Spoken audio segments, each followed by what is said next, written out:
Let's see. All right, start us up. Sounds good to me. So you weren't streaming that potentially awkward and incendiary conversation the entire time. I don't know if anything's awkward anymore, man. I don't know if anything's like. Well, I think the people that are awkward. Yeah. I think it might be awkward depending on the audience who's viewing it. We don't. They're all D&D Gotcha. viewers. They're heathens anyway.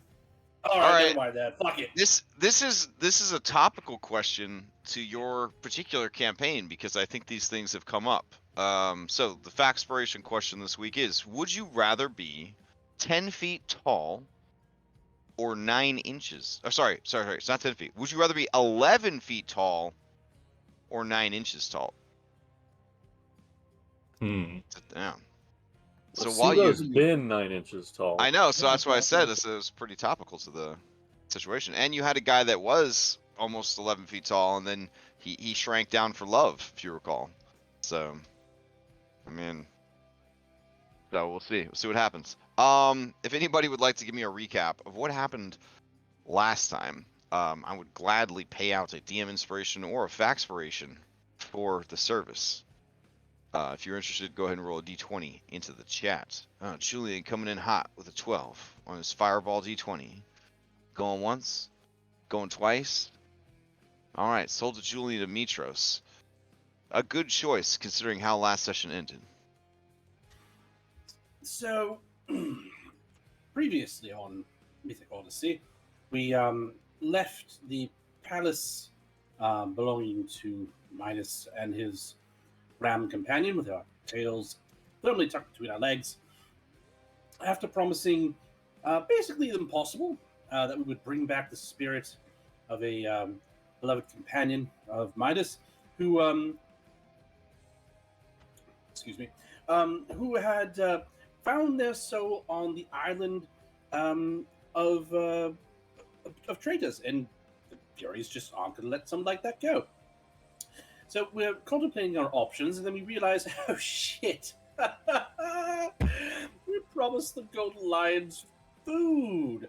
So we get back about the same time that the one lion rounded up all the others, and to avoid a potentially ugly fight, we did in fact go kill Goldie the goldfish, and the lions did feast. And they were made less hungry. I think is the best way to put it, because there just isn't a lot there, even if you are a giant goldfish. They did promise that they would aid us upon our return, if we should be so bold as to return to the island. And we decided that we really need to depart and regroup and restock on supplies. Return back to the ship and set sail for Mytros after discussing our options. And along the way, we did almost get waylaid by a bunch of Cytodites on practice maneuvers for the coming war. There was a bloody lot of them. But we did decide that discretion was the better part of valor, and not pick a fight with about 60 ships. Not even try and fuck around, because we would fight up real fast. We did weigh anchor. We did put down anchor at the port of Mytros, and we're sort of figuring out what we need to do, resources, paying for shore leave, things of that nature. And I went to check up on my father, only to find that he'd been killed or died. I don't know the specifics yet. That's kind of where we are. All right. Do you want DM inspiration or do you want a Factspiration? I'll take some good old DM inspiration. All right. So, would anyone like to answer the question of would you rather be 11 feet tall or 9 inches tall? Please roll a die if you're interested. Okay. Oh, all right. Some hot dice. 18 on Maya. Going once. Going twice. Sold to Maya. She would want to be 11 feet tall. Any particular reason? If she needs to be smaller, she'll well shape. That's Okay. racist. Wait, what? Oh, sorry, I thought I was muted. Why is it racist to be 11 feet tall? If Because she anything, doesn't want to be short. That's be messed up. She says she can be short anytime she wants. Yeah, but she would rather be tall. That's more like Yeah, but she isn't. that's more like She would size rather be tall. appropriation. It's like size appropriation. That's Like, size. how dare you? Well, I would like to point out that you have the option to stay your diminutive self, Steve, but you chose to go back to what is your version of normal. So, whose size is now? That's true. I think it was more about his diminished damage output that was keeping him down. Yeah, it's basically Yeah. Okay, All right. so on that same logic, I mean, don't jump my shit. Don't knock it till you try it. For accident NPC, I'll axe.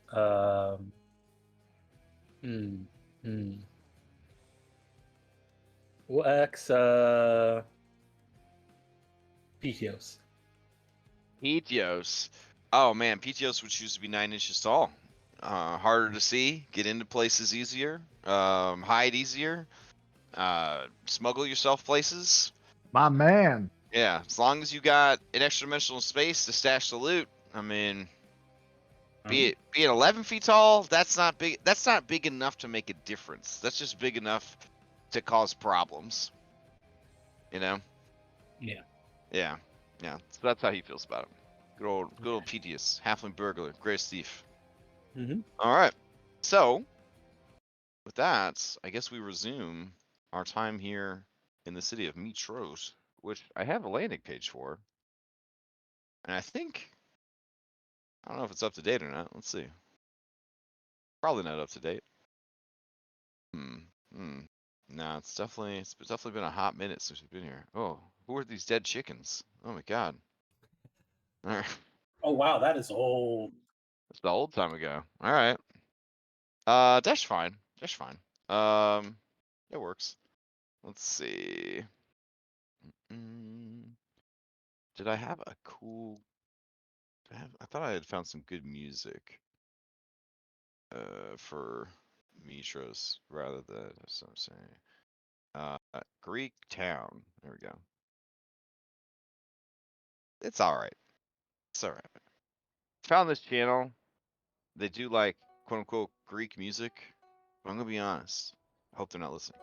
It all kind of sounds the same. So I don't know. Sounds like they nail it then. Yeah, but I mean, it all sounds Greek. But I feel like you've succeeded. You're in Greek now. But now let's try. Spice it up a little. Yeah, you can't keep releasing a 1 hour mix of quote unquote Greek music, but then it's just I can't tell it. Yeah, I can't tell it apart from the last 6 you released. So what you're saying is it's all Greek to you. damn. Yeah, I guess that's exactly what I'm saying. Wow. All right. So here we are in the world's largest city, the city of Mytros, the Big Olive, as one satyr once called it. The scene resumes with the man who took over your father's business, giving you the bad news. Let me see. Did I throw his mini up last week? I don't believe so. Okay, let me grab it then.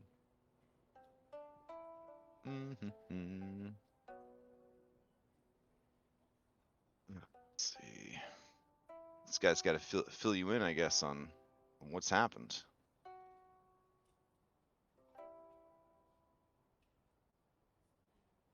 All right, yeah.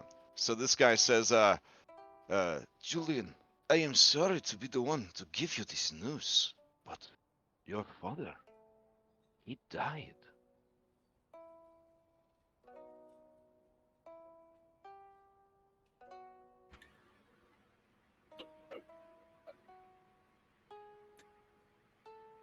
And Julie's just sort of standing there stammering, not fully processing. No, he was in fine health last I saw him. No.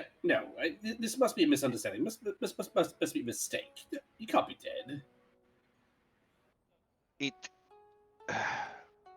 It happened weeks ago. There was they found him dead in his bed. A heart attack.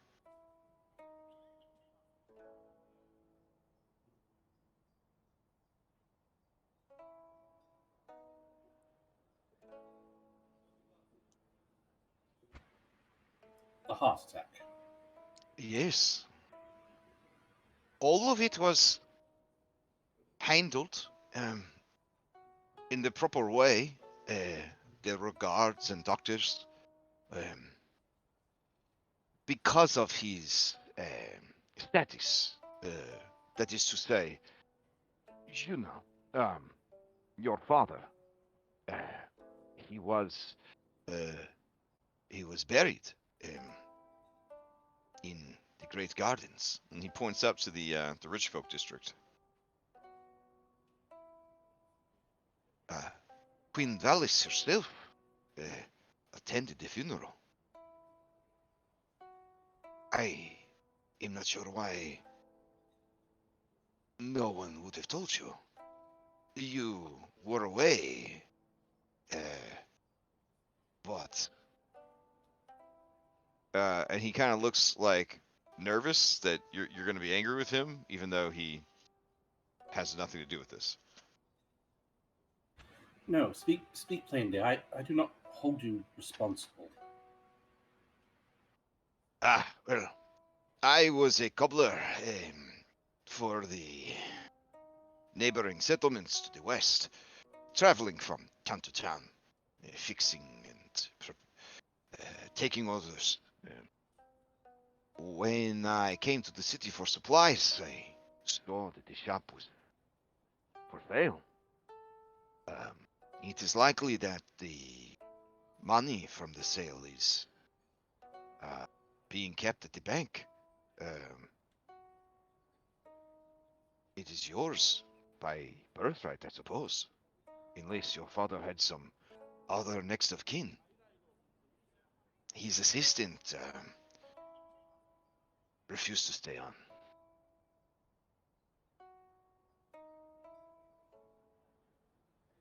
His assistant? Yes.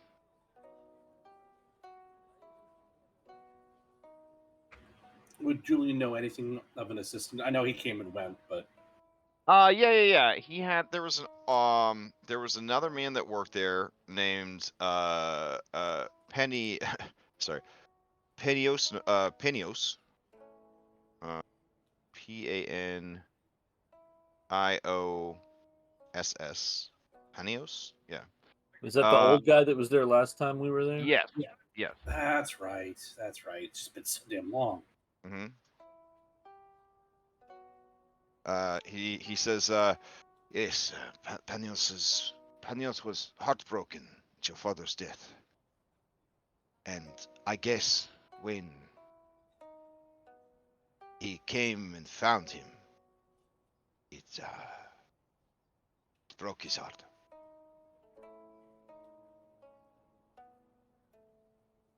Last I heard, he had set sail for the Indigo Islands to retire away from the hustle and bustle of the city.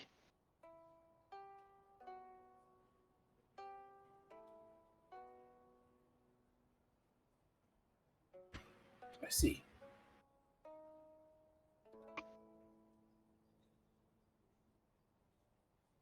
Yeah, there he is in the picture. See that old white guy? Yep. Now I remember. Yeah.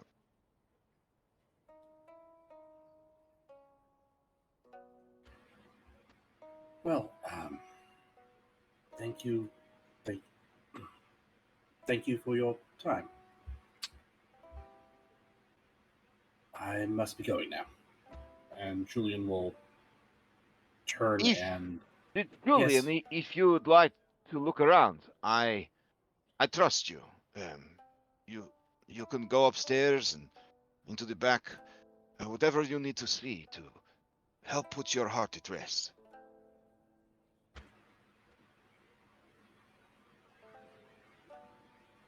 Thank you. Are his things so set to the side? Were they collected? Yes. Queen Vallus is likely to have them. I see. Oh, I will go look around.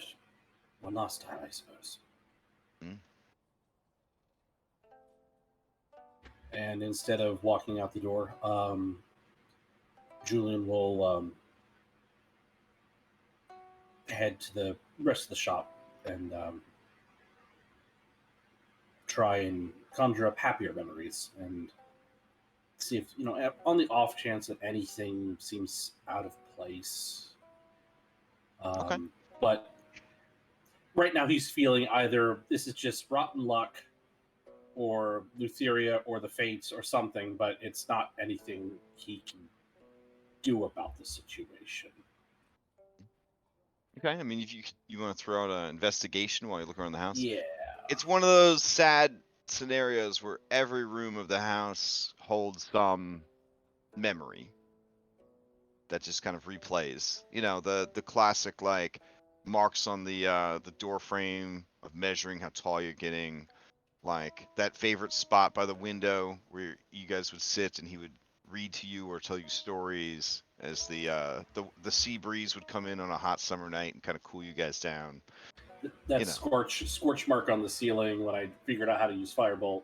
Right, exactly. You go to your old room, or to his old room, right, where he was hiding and left a frog, and you thought you would turn him into a frog and all of that. Those times, Yep. yeah.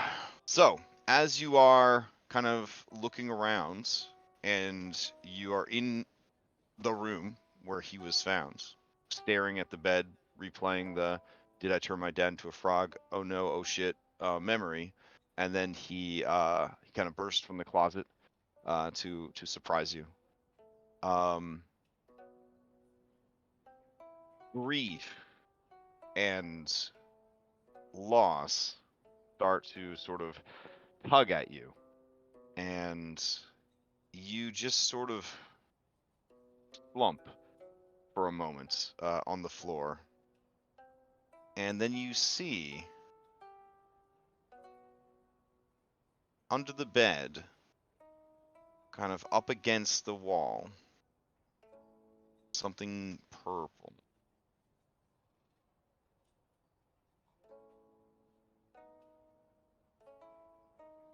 I lie down flat on the floor and kind of get closer to the object under the bed. Don't touch it just yet. I just want to get a closer look at it. Oh yeah, it currently lies. In the dust and sand that have kind of accumulated under the bed and in the corner, there is a flower, purple, 5 petals, yellow. I don't know what the penis part of the flower is called. Stamen, the thing in the center of the flower. Sounds about right. Yeah. And despite its presence here under the bed, it seems to be in relatively good shape, despite not being connected to a plant any longer. So it looks like it's been there in the dust, like there's dust on top of it. Oh yeah. Okay.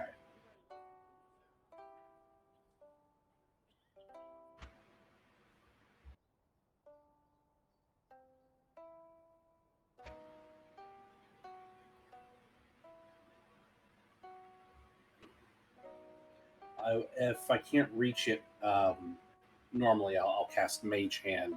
Oh no, I mean, yeah, your dad's room wasn't very big and the bed wasn't very big, so yeah, you reach out for it, and as you touch it, it wilts at your touch.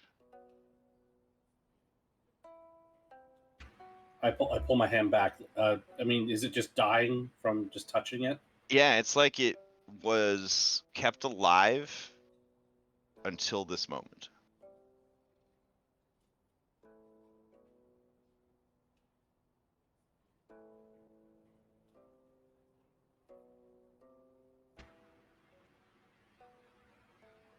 Well, if it's dead, I mean, I'll just pick it up all the way and bring it closer to examine it. Yeah. Go ahead and give me a nature check. Intelligence nature.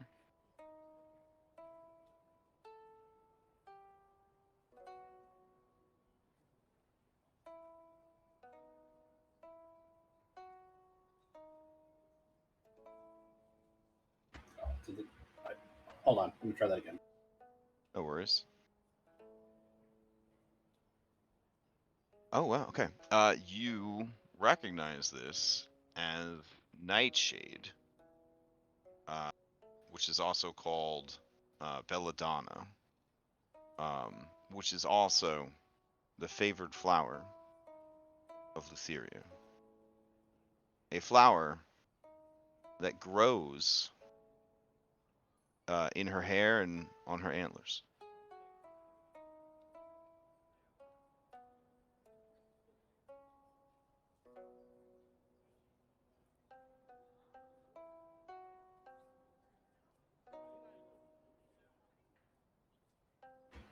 Is there parchment in the room?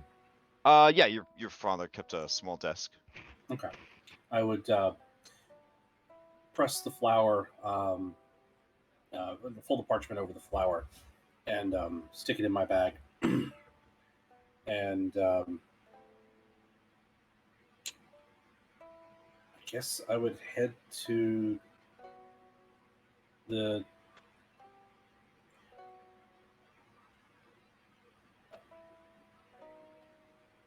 I want to head to the Temple of Lutheria, but knowing that the others are planning things, I need to go and tell them. So I'll head back to the ship to meet up with them. Okay. So while Julian is dealing with this, did anyone else have business in the city? Else you guys are down at the harbor. Andronikos was going to follow up on the stuff to get his house back. Ah, okay. So you would have to go to the courts. Okay. So it's quite a ways to go. You were up there once to go to the bathhouse of Vallus and their Dagon estate long ago. All these pulling from way back in the day. So let's see. I don't think that there would be an overlap of you and Julian because he's over here on this side of town, and you're like heading up to the courts or whatever. All right, do you bring anyone with you to the courts, or do you just try to do this on your own? Probably Chandris. Okay. Zamrock, since All right. Chandris is the one that filed it. Yeah. Chandris and Zamrox go with you. It is a bureaucratic nightmare. I don't know a lot about history. I don't think the Greeks invented bureaucracy, but I heard that they're very good at it. And so it is going to take a long time. But Chandra seems to be charged up, like he is entering an arena that he is well suited for, but has not been in a long time, like a boxer entering the ring after years away. When they hand you a pile of scrolls that you need to read and fill out, he says, "Don't worry, we will." And you hear Zamrox go. And you see that Zamrox has his readers on, so you know shit's about to get real. Busts out his little eyeglasses and puts them on the end of his snout. And I mean, I could try to make it sound cooler, but it's really not cool at all. So, like, I mean, you guys find a small stone desk that isn't being used, and you begin to pore over the various paperworks and stuff to try to get this sorted out. You think you're almost done, and then Chandra's just like, no, that's the first form of the first document. Yeah. There's 17 more to go. So after about an hour or so, he becomes frustrated with you that you are just scribbling and that you need to use legible handwriting when you fill the forms out. And he says, like, if you can't do it yourself, if some hidden disability that you want to keep hidden from the others prevents you from writing correctly. This is correct. What do you mean? This doesn't say anything. There's a picture of a fish wearing a trench coat. What is this supposed to mean? Are you Chandras? Be honest with me. I am Chandras. Do you just want to fill out the forms? I certainly don't want to fill your forms out for you. Insight check. If you have some form of dyslexia that you've been keeping a secret from the others, that's nothing to be ashamed of. No. Why don't you just tell me the information and I'll write it down for you? We can try that. Okay. All right. So while you guys are working on that, does anyone else have any other business in Mytros? After I tell Chandras like personal information, I want to watch and make sure that he writes, like he's able to write down the actual correct information. I mean, he gets it wrong a lot, and then you guys, after 2 hours, settle on a system of you just listing one alphabet letter at a time or one number at a time. And in this way, you are able to defeat the curse. Fantastic. Mm-hmm. So the entire process is going to take...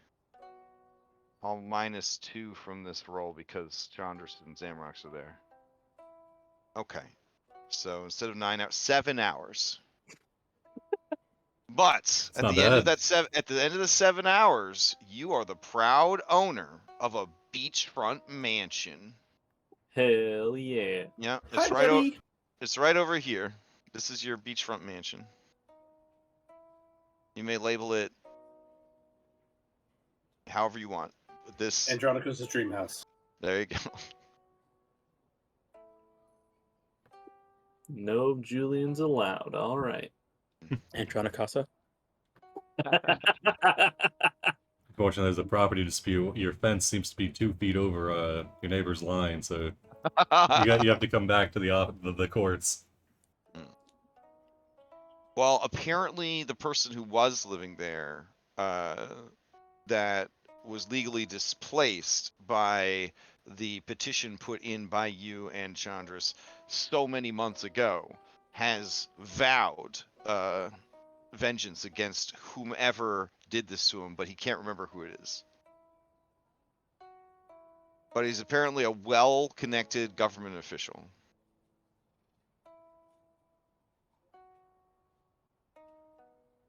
If you want to know the man's name, it is Antaeus. And Antaeus has sworn legal vengeance against you. He is going to ruin you financially once he figures out who you are.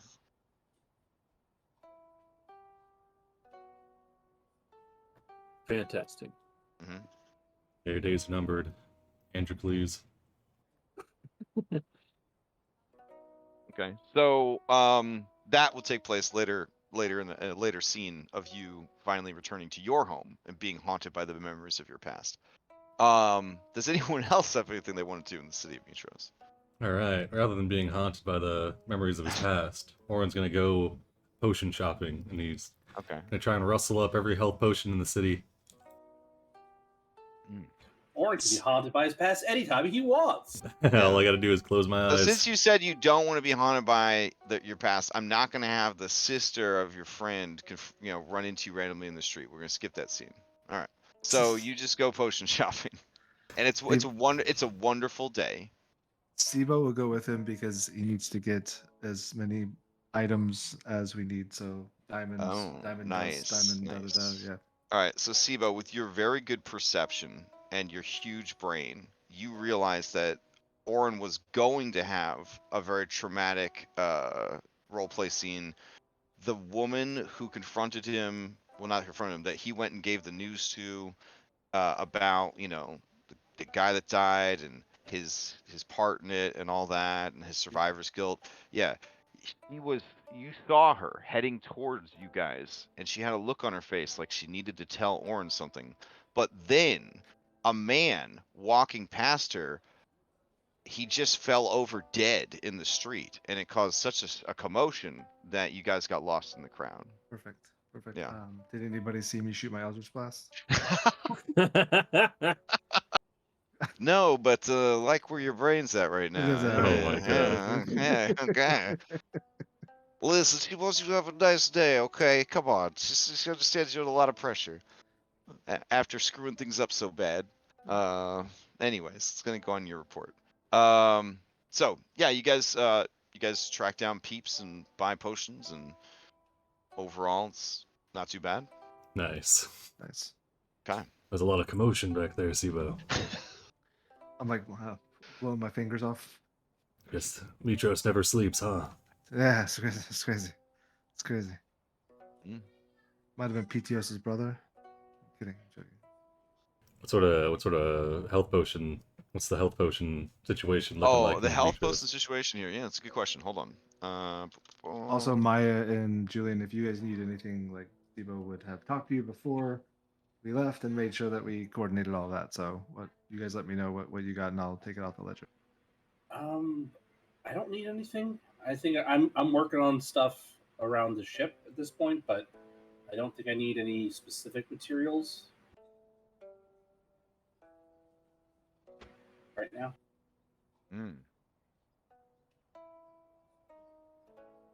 Let's see. Making sure I'm not lying down, double checking my downtime stuff. I think all we needed was diamonds and diamond dust, right? Like that. Those are the things. Yeah, we should probably get some diamonds and diamond dust. And I was wondering if we want to spend some money on getting gem encrusted bowls. Oh, that's for Hero's Feet. Yeah, probably smart. Yep.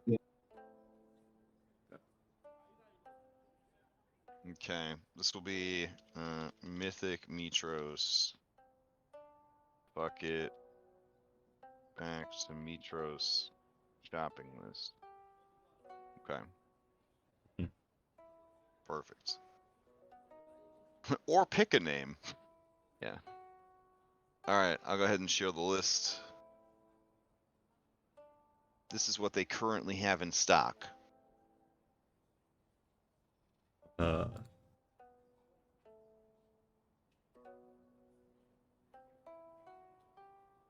Oh, here. For the immersion of fantasy shopping where all your dreams come true, gotta do it for you. Let's see. Or snap, robo climbing. Yeah, I saw that. These ropes look nice. Yeah, they're nice. Robes of useful items. It's all our money for that.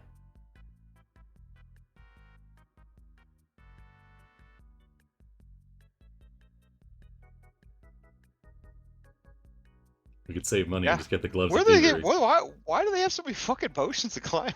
What the fuck? Okay, hold on. There's so many people that are not proficient in climbing. Oh yeah, for sure.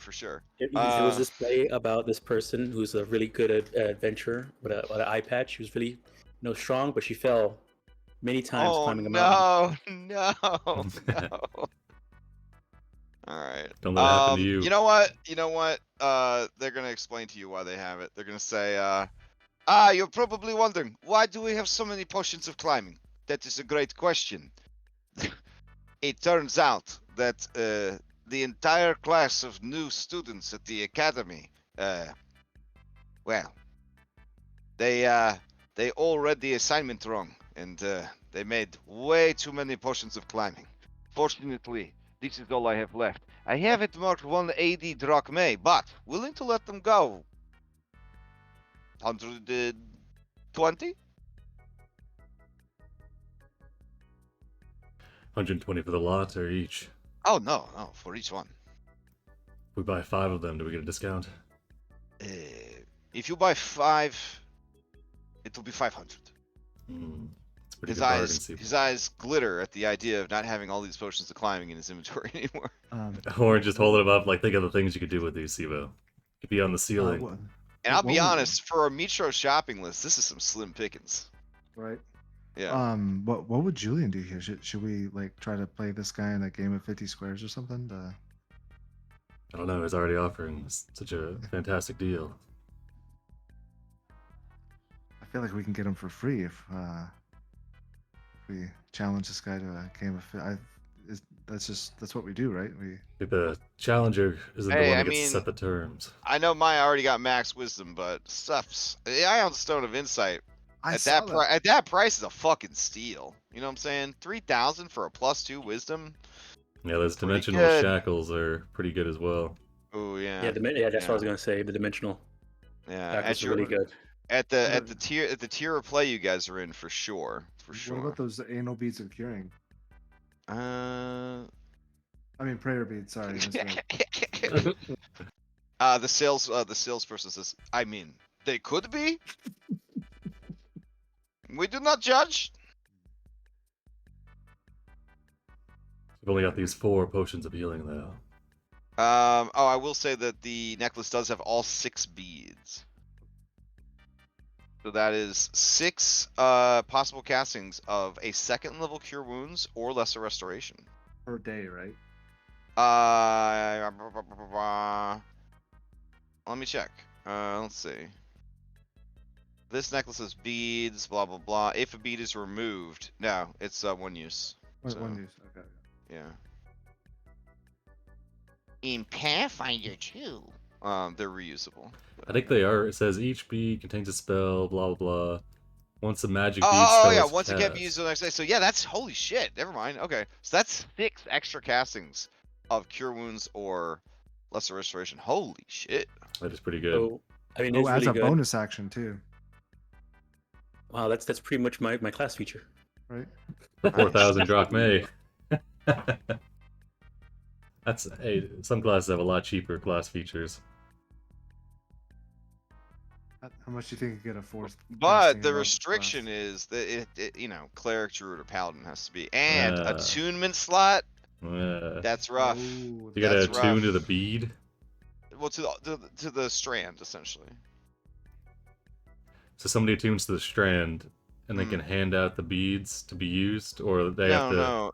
You think of it like a rosary. Like you pray on that bead, and then it acts like a spell scroll essentially. Gotcha. That's why the official art has little tiny spell scrolls inside the beads. All right. You wouldn't want to put that up your butt. Well, maybe one of them, but probably not all of them. So. Yeah, but you see the little scrolls inside? They're basically, yeah. They're like renewable. It's like getting 6 extra spell slots. I mean, honestly, for a paladin, then you could just focus on smite, and you still are able to provide support if we on weren't the already battlefield. using smites as something else. Well, right, yeah. But the real killer is, of course, the attunement slots. Or, yeah. Can you upcast those, or is it stuck at level 1? It's stuck at level 2. It's always going to be a level 2 Cure Wounds. I mean, that's better than my class feature. What's the spell casting mod on it? It takes an attunement slot. It takes, yeah. Anytime you get mad about an item, remember that I'm not mad. I'm just saying it's really good. It's as good as my class feature. So if you want to get it, I think. Yeah, I mean it's pretty good. I'd rather have the dimensional shackles, to be honest. But it would have an Ioun Stone of Awareness that I don't use. Can I trade that for something? It is a rare magic item. Raid. Okay, hold on. I'm gonna look up the price. Flashback to Andronikos giving us this item and telling us to trade it. Ioun Stone of which one is secret, it? Sibo. Awareness. It's you can't be surprised. Oh my, that's worth a lot of money. The shopkeeper and his assistant, their eyes glitter with the opportunity that has presented themselves, and they say, what are you interested in trading for? What do we have to roll to know how much it's worth? We are prepared to offer you 5,000 drachmae store credit. Damn, so it's worth more than that. or it might be worth To the right just buyer. in-store credit. You said you did send the most astute negotiators. I'll say that. I mean, Maya's got that wisdom, right? She can tell if they're lying. That's fair. I thought it was just Sibo and Warren that went to the shop. I don't know if haggling is lying, but I think that somebody with a 25 insight. No, there's deception involved because you know, Maya, that these are shopkeepers and they are trying to generate a profit by lowballing. Yes. Okay. I'll let not being knowing that I'm not the best at. But also keep in mind that Andronikos would not be here, so he would have given you guys the stone before heading to. Yeah, exactly. Yeah, he would have been like, "Oh, you're going shopping? I have this stone I don't need. Why don't you see if you could trade it for something?" So this is like a Jack the Beanstalk 5,000 situation drachmae. right now. That sounds like a great deal, Sibo. Oh man, maybe we should go Jack and the Beanstalk here. Hold on. So the man says, "Well, I do have something in the back that's exceptionally rare." What do we have? He says, "It is a bag of beans." What can you do with these beans? That is the thing. The bag of beans was created by the goddess Kira. It is full of possibility. It's made by Kira. I don't think we're interested. No, not Kira, the famous and beautiful bard. Wait. That yes, is, Kira. Now I'm confused. Kyra is the famous and beautiful bard. Kira is the goddess. Yes, thank you. Again, Wait, I don't think you we're don't interested. want an item that was forged by the gods? Do you have anything from maybe Vallus or Pythor? No? And then his assistant whispers to him and he says, "Oh, well, we do have something from the god Pythor. What do you got? This is a bag of beard." Full of beards. No, it's just his beard. He lost a bet and had to shave his beard. What does it do? Someone at the scene stole the beard away and kept it in his bag. Does it have magical properties? I imagine it could be brewed into a magical potion of tremendous heroism. And would taste better than the semen of a centaur. Kind of gotten used to it, so I think we'll pass on that as well. The assistant says, a little bit of coconut oil takes the edge off. Exactly. Especially if you just hold your nose and shotgun it back. Alright, so they put the bag of beans and the bag of beard back under the counter. Alright, Sibo, I'm thinking if we can get we can swing the dimensional shackles, prayer beard of curing, maybe some of those potions of climbing. God damn it, Maya. No. God damn it. I'm just, the rage-twisted former scorpion centaurs that are mildly venomous. Alright, we're getting the huddle going. Sibo, Maya. Prayer beads of curing, dimensional shackles for the Ion Stone. What do you think? Telemachus is like, I milked all the centaurs again. Oh no, that video. Oh no. Listen. Bicycles would take care of that himself. Okay. Yeah. He doesn't need any help. Okay, if we get the prayer beads, who would use them? Well, as basically free a attunement cleric. slot right now. Right. Also, the robe of useful items that has 5 patches, it's like buying a loot box. They don't let you see what the patches are until after you purchase it. I don't think we can afford it. Are you sure? Because one of the patches is a jolly boat. Well, it could be a jolly boat. It could be a jolly boat. It's not actually. But you see on the package, there's a happy group of adventurers in their brand new jolly boat that they just pulled off of the robes. After the shore leave and everything. And someone else has 2 dogs that they pulled off of it. Two dogs. People in the shop. There's a child just screaming at his mom. It's like, "Mom, please, I need this rope.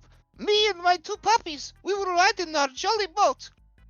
And she grabs it by the ear and twists it really hard. I'm sorry, I've been watching too much One Piece. Where all children are abused and love it.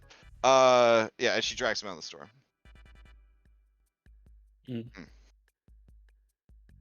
I mean, looking at the packaging, there's a guy riding a horse, and that horse has saddlebags. I mean, what would we have to sell to get it? Another patron sees you looking at the box, Maya, and says, "My friend, he bought one of those once. and every single patch was 10 gemstones. Do you work here? What? Of course not. Insight. Okay, well, they are holding a broom, and they were sweeping the floor. All right. Okay. I will let you figure the rest out of here. Okay. Probably just a patron testing out their new broom they just bought. Yeah. He works here. Damn, that would be an item if they had a broom of flying. Oh, it's one of the best items in the 5th Age of Magic. Holy shit. They have a potion of flying.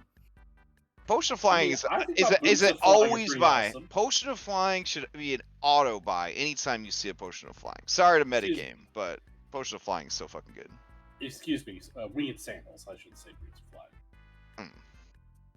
flying. Filter of Love is discounted because they are problematic.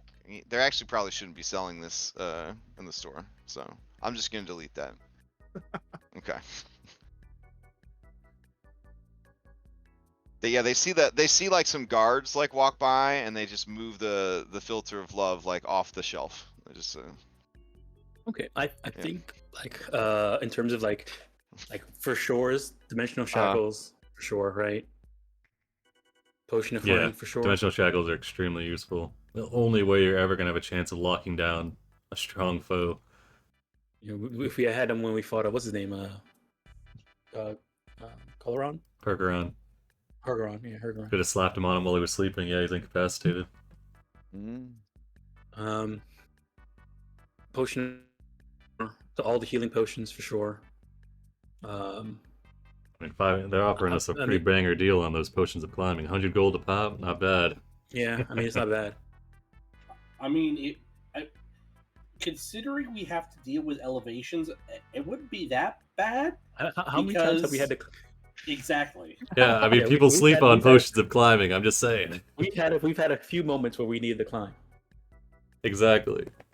Keep in mind, it doesn't give you, it doesn't just help you with climbing, it gives you a climbing speed for a whole hour. You don't have to play them up anymore, you know? And then for some reason it says that you have advantage to athletics checks, so like it's talking about extreme like Tom Cruise Mission Impossible rock climbing shit. God.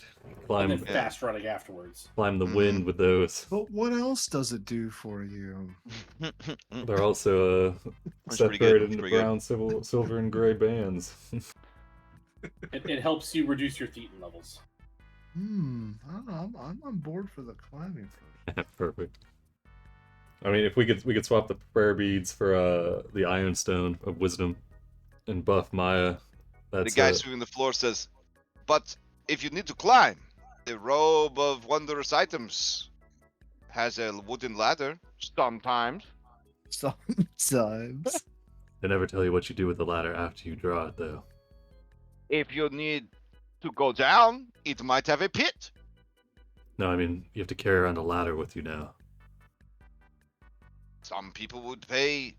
You know what's just as good as a ladder? One's going to hold up a 50-foot for a ladder. You have a 50-foot ladder around? Look at this. Orin will hold up his trusty +2 rope. This could be a ladder anywhere. It's portable. Orin will go into a salesman's pitch about the rope, but he's not actually selling it. He's just going through the merits. Yeah, give me a persuasion on your salesman pitch. Let's see.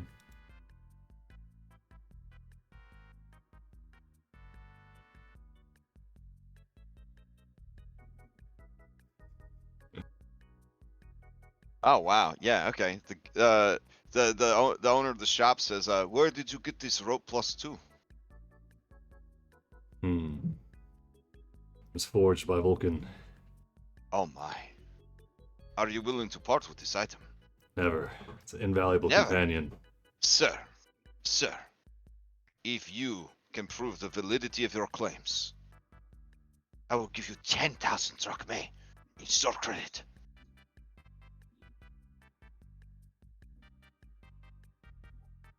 Orin just shakes his head regretfully. Says, "If only I could part with an item I'm sure would prove useful to anyone that could come across it, but fortunately it's invaluable to me, both in usefulness and in who it's come from. You see the shop owner take deep, steadying breaths and regain control and composure. And says, "I understand." Maya, you know that his heart is broken. As it should be. It's a nice robe. Looking at Orin 17 persuasion, salesman's pitch, graded on the bell curve of him being Orin, was so convincing that this man would really like the rope +2. You don't think that he'll hire assassins to come after it, but maybe. Orin wouldn't even fault him if he did. It's a good item. I have this in my inventory, and I don't know if I still. I'm pretty sure I haven't gotten rid of it, so I'm gonna see if we'd want this. I think this was also invented by Vulcan as well. I have the Super Soaker that we used when we were fighting man. ghosts. Okay. Shooting Give out him a demonstration. Mm-hmm. Okay. I said, "Do you have any water with you?" Oh yeah. All right, and she'll load it up. Uh-huh. Trying to remember exactly how it works, and then begin to use it to. If there's any plants around, she'll use it to shoot and water the plants with the water. I see. Okay. Sibo just happens to be wearing a white T-shirt. So and then she'll say, "We actually use this. This item was gifted us from Vulcan to shoot holy water against ghosts." Did it work? It did. Helped They're a lot. gonna roll a fame check on you, and oh my god, they have no idea who you are, and they're like, I mean, it makes sense. Maya's she's not a Medusa anymore. yeah, but like a lot of you are there, but I rolled a fame check, and how it works is they have to get your fame level or lower on a d20. Yeah, so they actually are not recognizing any of you right now. So yeah, he says, this is quite a tale. I like this invention. Are you willing to sell the schematics?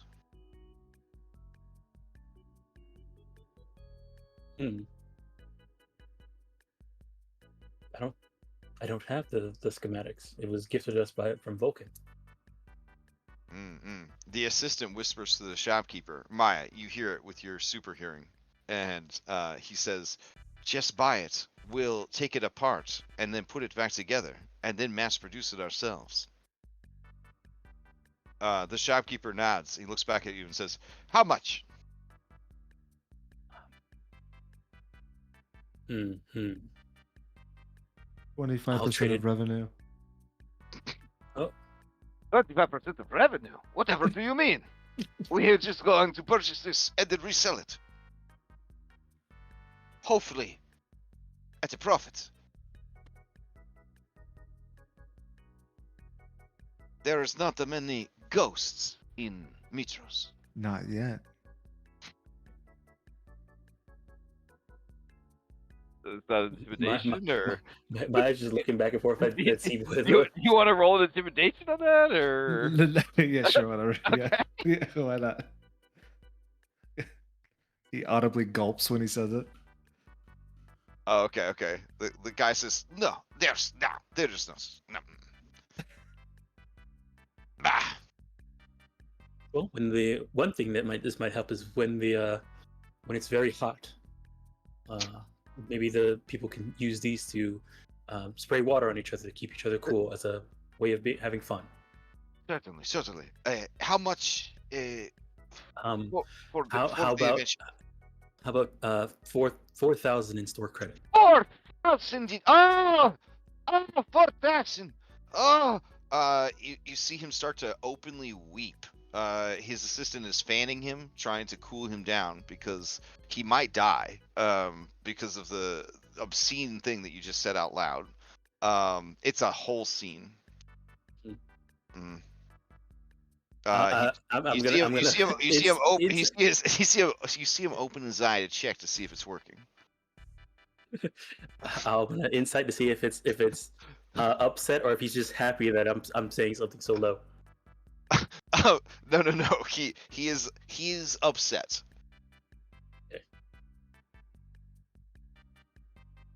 Okay. He says, "This is an untested, untried product based only on hearsay that you use it to fight ghosts.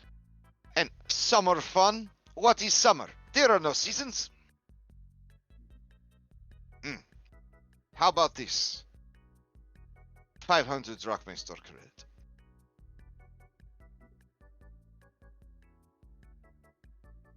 He turns to the rest of the group. Does that seem right? Drugs. Super soaker What do for you think, 5 Sibo? potions of climbing. It's not bad. What do you think, Sibo? Could Corinna have come to the store with you guys? Mhm. Okay. She says, have we ever actually used it? Like ever since that time? It was too expensive to get the holy water. Yeah, the Ah. holy water was really expensive. I mean, could we have shot other things out of it? Most likely. I'm pretty sure. Yeah, probably. Oh. But it just never seemed like something we should do, or? Well, I'm not a really good shot. But we have a guy on the ship that just makes potions and oils. Couldn't we have put like a healing potion and sprayed each other?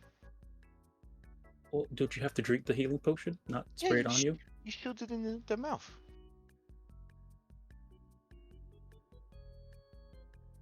Smart idea. She That's a takes smart idea. she takes the gun. She goes to like the very back of the shop and she tells you to open your mouth. Okay. And because now she's a badass archer, after adventuring with you guys for so long, yeah, she shoots it right in your mouth. Okay.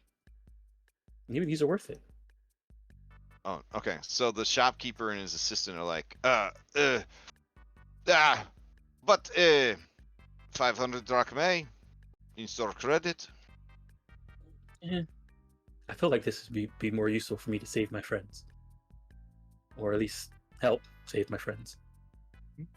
The best we could do is 1,000 drachmae. Store credit. She's gonna say, okay, can you give me a moment? She's gonna go back, do like a little hero hug and says, do you guys still have yours? No, I don't. What about you, Sibo? I think we had 3 of them, didn't we? I don't think I ever had one. Yeah, I think me, you, and Julian had them. Was it?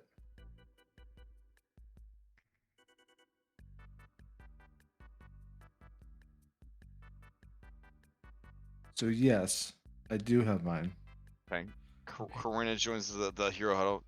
Can I Mhm. have one? Yeah, you can. Yeah, you can have mine. I'm gonna upgrade my B team ability to Super Soaker Potion. Nice. Really good. Okay, then yeah, I guess we could sell one and keep the one for Corinna and just have one just in case. Somebody who's really good at shooting from a distance, which I don't think any of us are really that good at it. Besides Excuse you, Corinna. Maya. Does Vulcan seem like the type to get annoyed if we sell his inventions? This is the Oh, guy that's- that makes ranged attacks with his charisma modifier. Intelligence. Oh, Thanks, Maya. Oh, right. Sorry. Yeah. That actually has some merit because siege weapons use intelligence modifier. All right, So yeah. Well, yeah, that's a good point, Oren. Possibly. Okay, but I mean, now that we have this new idea, I think we probably should keep it. Agreed. Do we have enough to get everything else we wanted? Oh yeah, we're basically milking it at this point. Okay, so the only thing we're not getting is the prayer beads. Or are we getting the prayer beads?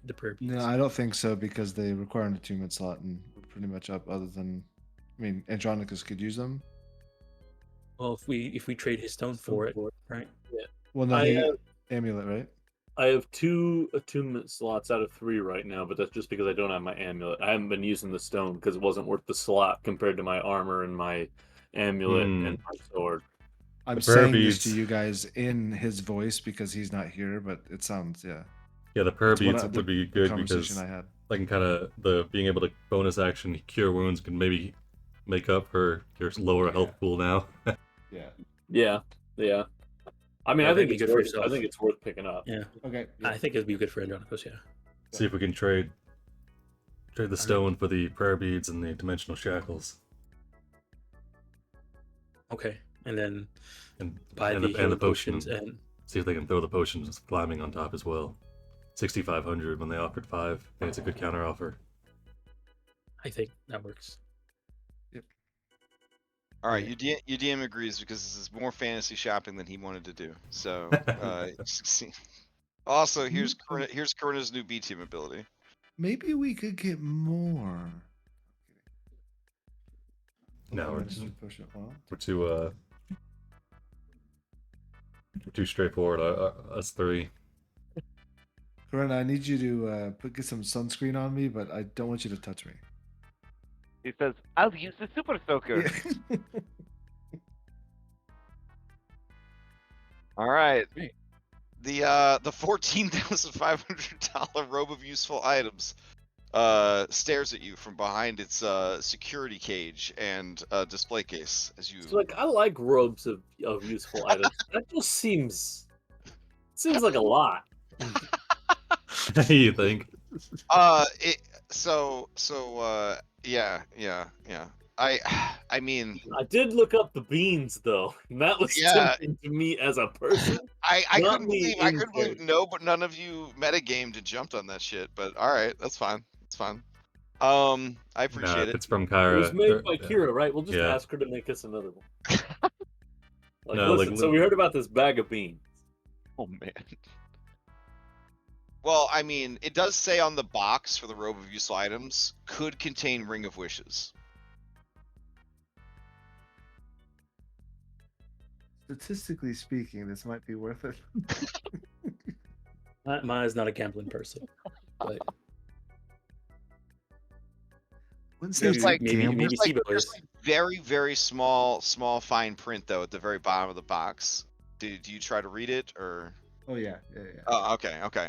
So, as you kind of lean in and you squint and you read, it says, of all robes of useful items created each decade, there is a 1 in a million chance that one of them might have a Ring of Wishes. Yeah, never mind. Okay. Yeah. But no, it's anything could be in that box, even a boat. There is a boat on the cover. There's a boat in the box. Everyone looks really happy in the boat. All right, fine. So you done here? Yep. Okay, fair enough. So we got 4 potions of healing, Mhm, 5 potions of climbing, a potion of flying, mhm. dimensional shackles, and the prayer bead of curing. Wasn't that robe?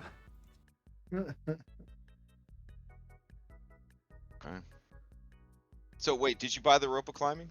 No. Okay. He's already got one. Alright. I mean, You want to get that potion of necrotic resistance? All right, hold on. If I tie 2 ropes of climbing together, can I use the same command word to get a 100-foot rope of climbing?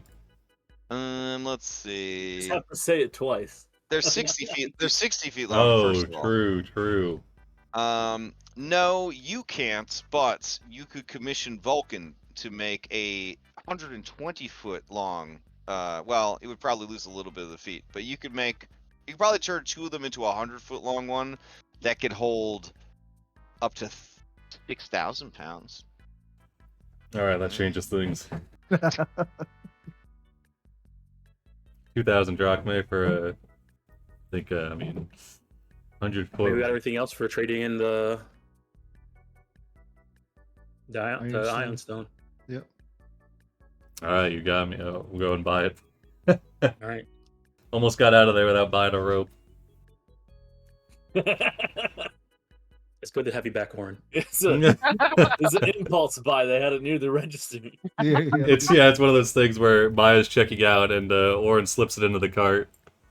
What's really bad is they didn't recognize you guys, but by the rope display, right? They have like a little sign, little hand-drawn sign that you kind of looks like Oren, and it says, "Don't forget your rope," with a big exclamation mark.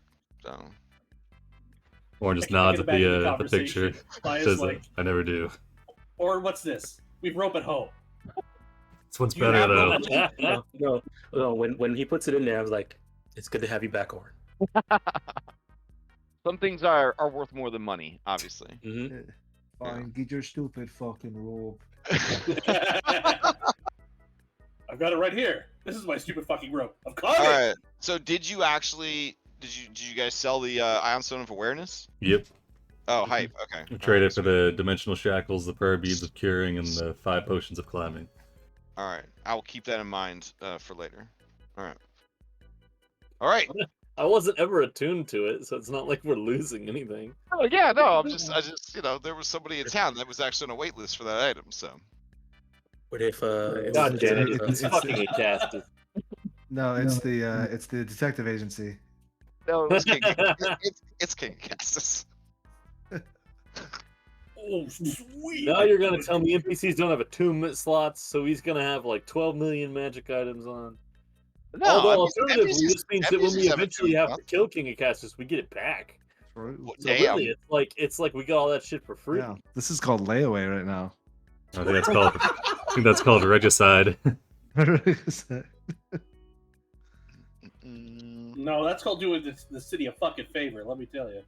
Also, how many gem encrusted bowls do we want? Oh yeah, they're 1,000 apiece. Hmm. I think 2 should be good for now. Yeah, probably Okay. too.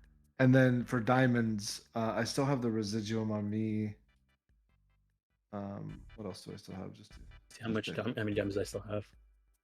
I still have I think I only- one. I have one royal, so I have that one was 100 the gold. royal was the 100 gold, right?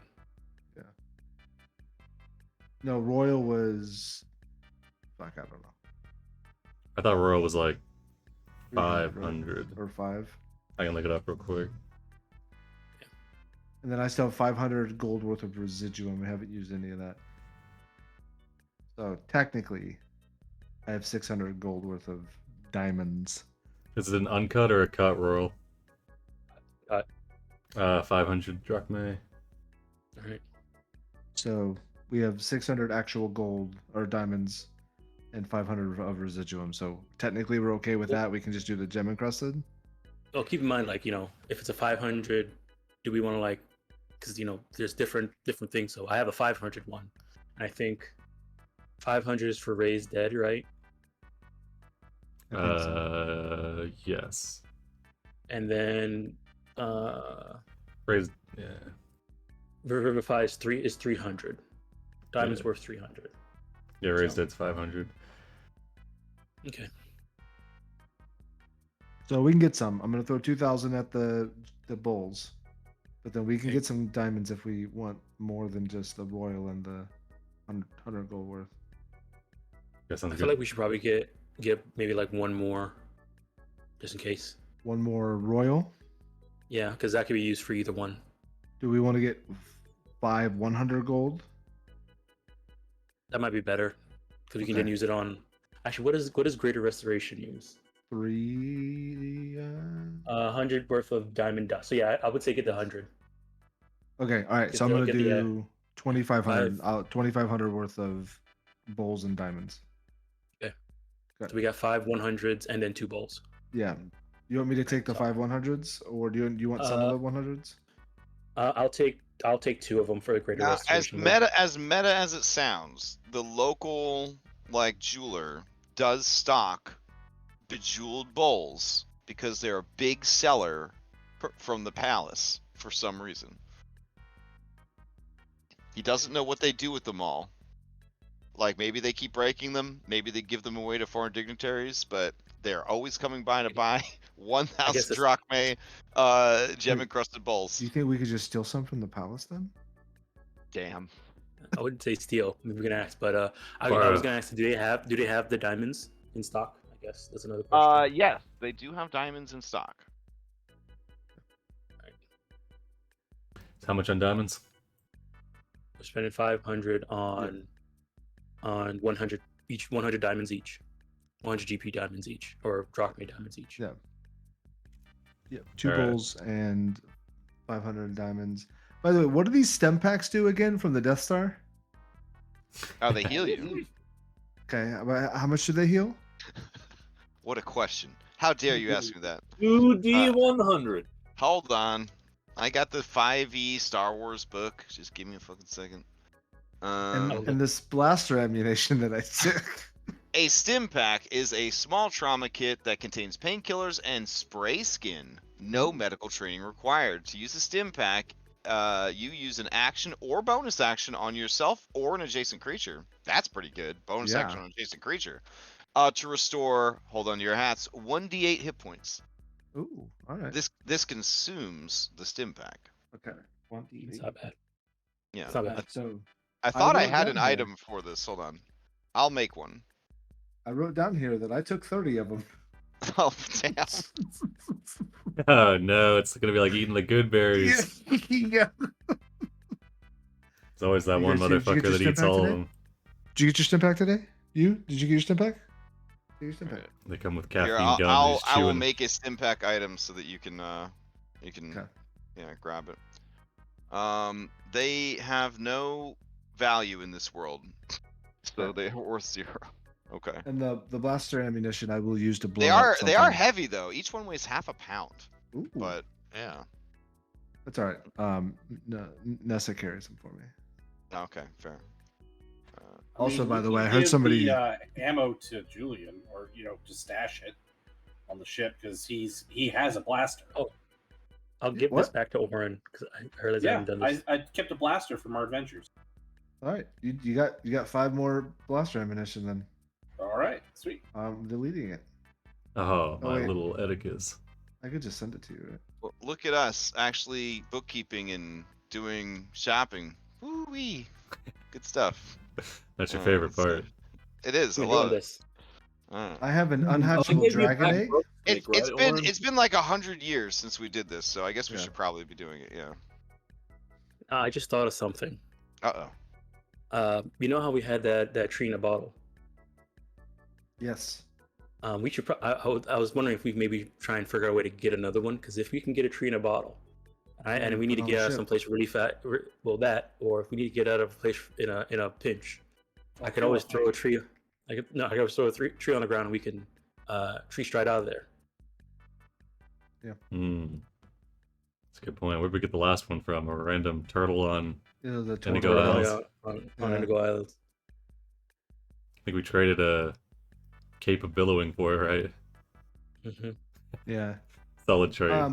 That's fair. Crash. Sibo will begin trying to figure out how to make one if we cannot find one. Okay. A tree in a bottle? A tree in a bottle. Okay. I'm a tree in a bottle, baby. Oof. It's like that. Yep. It's like that. You Okay. guys sing to a sapling in a bottle. I'll Yes, I'll keep that in mind for sure. All right, you should be able to search for stim packs now. Let me see if they actually work. I'm just gonna throw this one on here. Oren, did I give you rope snake back? I've got him, yeah. Okay. All right, yeah, It's they lifeless work. form. Okay. Whenever I send the ropes of climbing, I'll send rope snake too. See if Vulcan can do anything for him. All right. I guess just drag 30 of those onto your character sheet. How do I search again? What's the? You go to the item, which is a little Control suitcase. space, right? No space. Oh yeah, if you want to use that, yeah, or you just go to the thing and it should be one of the items you have access to. Easy.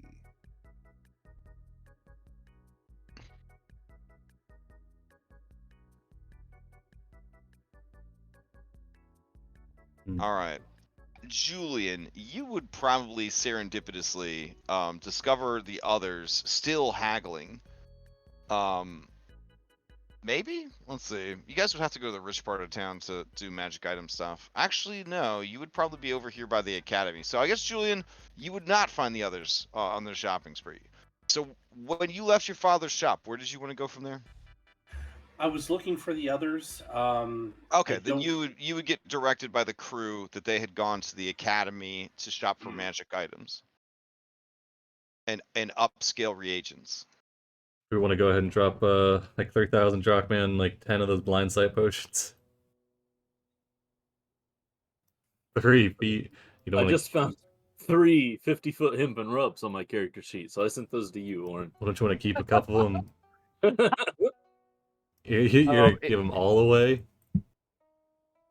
No, of course not. I have my backup rope still. Well, do you have a backup? Can't be called without that. You just got one. You're running around with one 50-foot length of rope right now. Oh no, it's a 100-foot rope.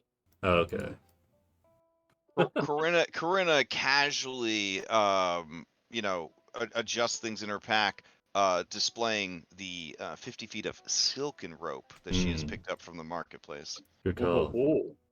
Low But maintenance. doesn't say anything, but just kind of keeps messing with the rope until Aura notices that the rope was there. Fine quality. She's this. Yes, it is important to have strong rope when you go on an adventure. Or nod sagely. That's a Maya, completely different tack. with but I thought it was with your high insight, you realize that Corinna has a schoolgirl crush on Orin. Adorable. It's good. It's a good person to pick. In Maya's eyes. That's the Never lowest. mind the age difference, that- but okay. That's the lowest wisdom thing I've heard Maya say. But all right, I think this might be the worst person for anyone to fall in love with in the whole world. But Oh no, Julie would be far worse. Wow, rude. well, I mean, Not now an that accurate. Versi, Or Julie now- would be worse. now that Versi's off the board, I guess this guy is no longer the worst person to fall in love with. But, so it's been a hell of a ride. It's been a hell of a ride. Oh yeah. All right. So I'm gonna delete from the store. The That poor autumn wind. Dimension Shackles. Boop. And then all 5 climbing potions. All of their healing potions. Okay, so Yep. 1, 2. Okay. Potion of flying. Man, it's a good day for these guys. They still don't know who we are. They're like, wow, those guys came in and spent 7,000 drachmae. Who were those incredibly rich and strange people? Walk outside and immediately getting mobbed for autograph. Yeah.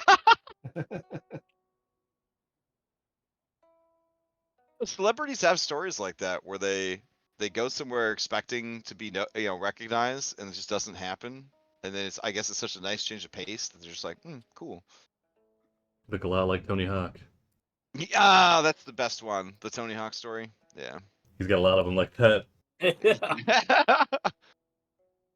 That's because in everyone's mind's eye, he's much younger and much cooler. In their mind's eye. Not to say that he's not cool, but he's pretty old. Yeah. Mhm. We just have images of Right. certain Plus, people in our head. plus, we've only ever seen him from behind as a 3D model skateboarding. So, That's it's hard, it's hard to recognize him when he's fully rendered in the real world, you know? If some Blink 182 was playing, I think we'd be able to recognize him. I don't know. Maybe.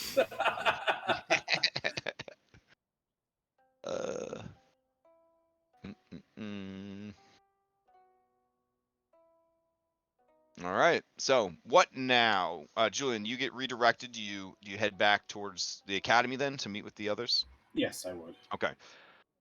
All right. So right as you guys are finishing up your custom, at the second stop, which was I don't know, you guys would have had to go actually all the way across town to the jewelry store. So you guys are leaving the magic item broker at the academy, and then you guys run into Julian in the kind of avenue right around this fountain right here. All right, take it away. Julian, look at all the great stuff we got. No, that's good. That will come in handy. We didn't. Oh yes. Look at these dimensional shackles. Slap them on anybody's wrists. They can't teleport away. Would have given That's Herger good. on a run for his money, huh? Julian, you okay? No. My father died. Oh, What? I don't How- know. Maybe what- he was how? murdered. By who? Heart attack. I think it was Thylea fucking with me. And I don't know what to do about it. And Julian will bring out the parchment that he pressed the flower into and open it up and show Maya and the others. When Nightshade. Belladonna. It was just there under his bed, just like it'd been there for a time. A calling card, if you will.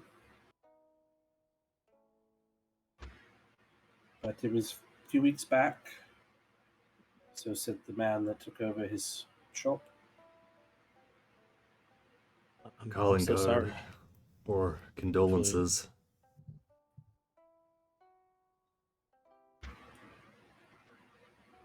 I don't think she's that generous.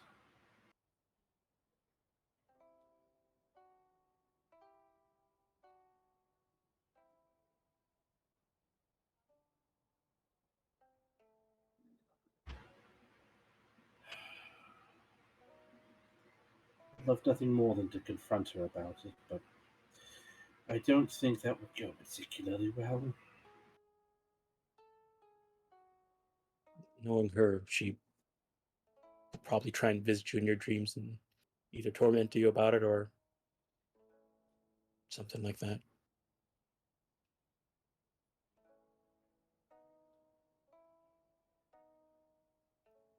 To be honest, it's not really cruel enough if she wanted to send you a message. You'd be more likely to... Never mind. You'd be more... Yeah. I can think of numerous ways that would make it worse than how it was. Have they already held the funeral? Yes. Vallus, Auntie Vallus oversaw. And apparently there are... His estate, I don't know what's become of that. Should probably sort that out before we leave port.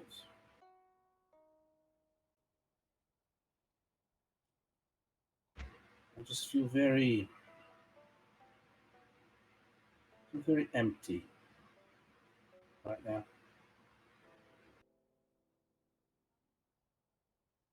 Sibo, you still have Vallus in your book, though.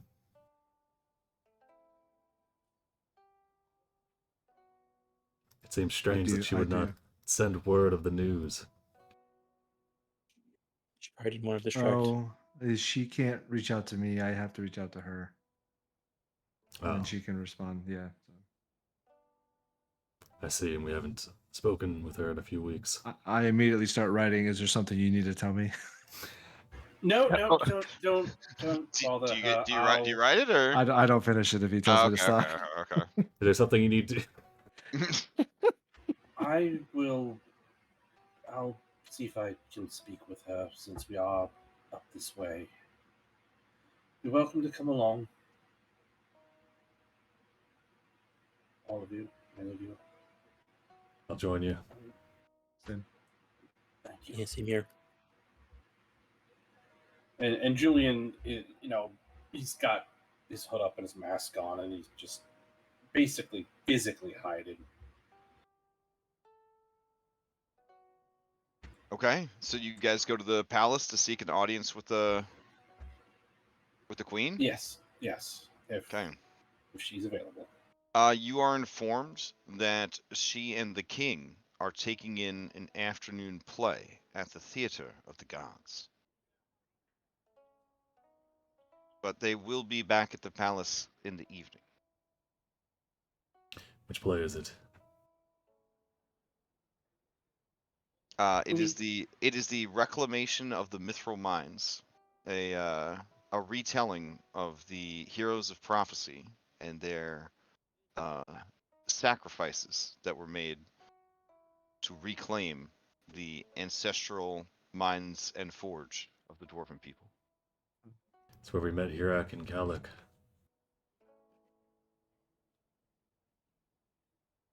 Julian, do you want to see somebody else? You can actually hear people cheering off in the distance, such as the quality of the amphitheater. I hope it's You want not to see a somebody 4D. who looks like Andronikos die in troglodyte shit? Would that cheer you up? I hope it's not a 4D experience. 4D.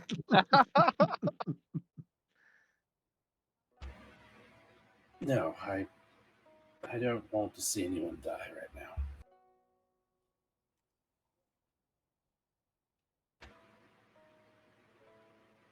We can stay. We can stay here and wait for them. How long will it be?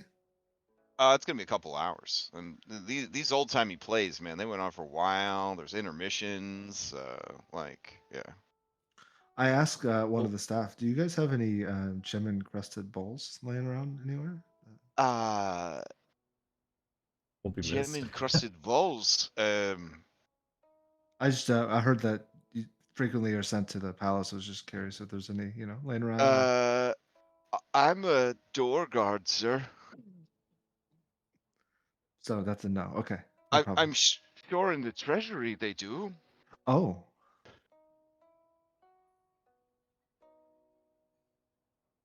okay. Julian, Mhm. do you want to go? Where is your father buried? He's laying to rest in the gardens. You want to go visit him?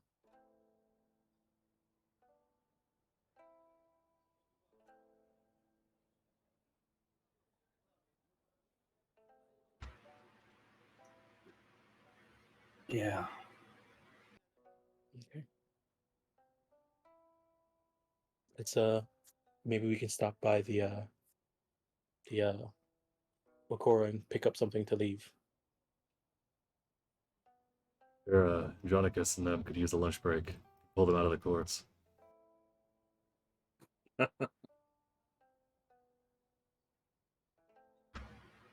Just right. in my mind's eye, they have like a Greek version of Eye of the Tiger on on repeat, and they're just working through the the legalese and triplicate. You Just, know how like animes about school clubs manage to make fucking anything cool. You know what I'm saying? Like bowling Yeah. club, they're like strike and like stuff like that. Like yeah, I imagine that it's like the quote unquote action sequences from like Bureaucracy Club, the anime. Like the three of them are just fucking yeah. There's a close up of them sharpening a quill. Like just the dumbest shit in the world, but somehow Zamrox is on the typewriter, just Slamming it's it like out. what Netflix did to chess. Do you know what I'm saying? It's like that, like There's a yeah. scene where you just see Chandris like dramatically pointing down at a piece of paper and Andronikos just scribbling. it's all there.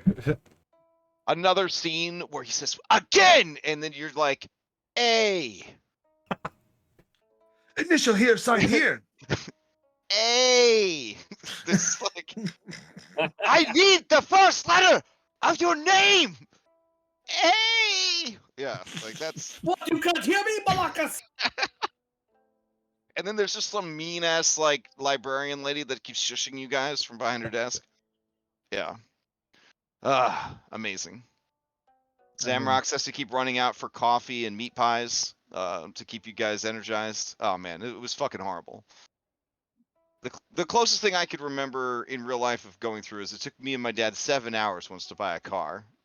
I started buying my cars from CarMax, # not sponsored after that, because I am not, you may have figured out, I'm not very into buying and selling or haggling, so 7 hours of haggling for a car was a lot of haggling for me, so yeah. It's the best That part is of the progress. bullshit. Yeah.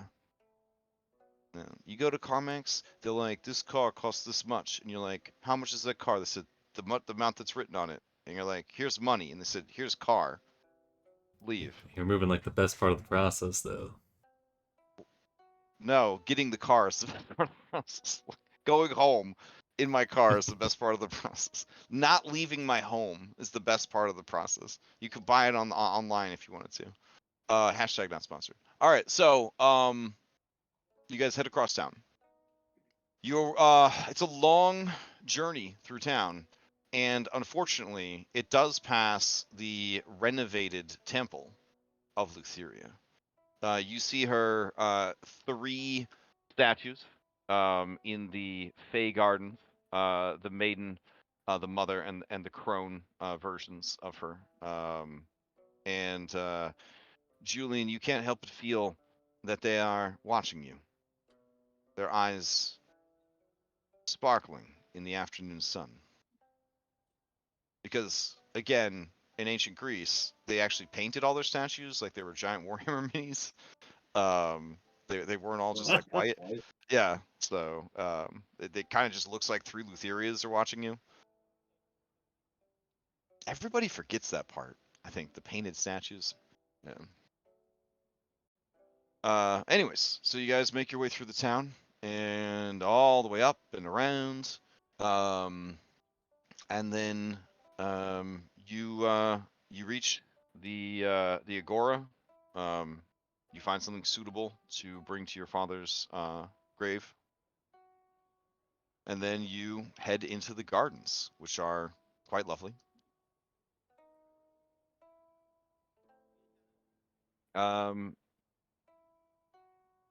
You walk around for a bit, and off in the distance, you see Kyra standing in front of a very simple kind of obelisk of stone.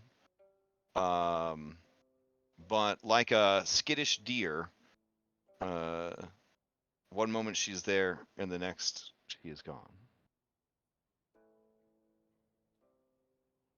As you approach, you see the small but beautiful memorial to Sai of Mytros.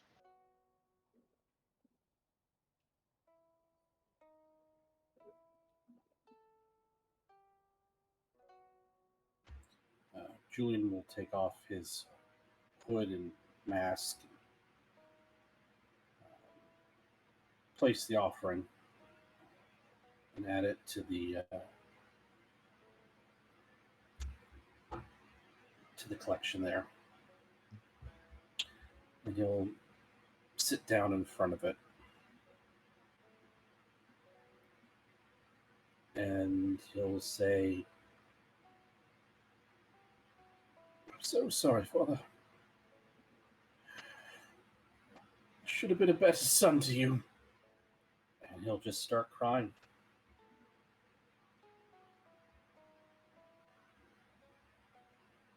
Or I'll go and just sit next to Julian. Yeah, I would do the same.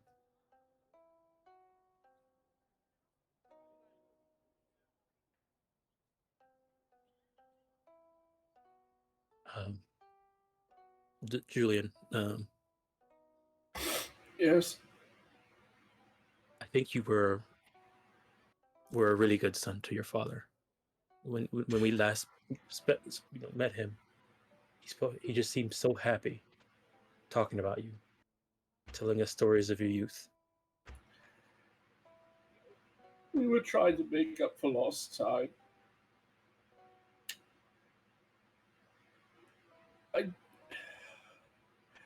And I was trying to do better. Now that I had reason to be around Demetrius again. But things weren't on the best of terms before I left for my training.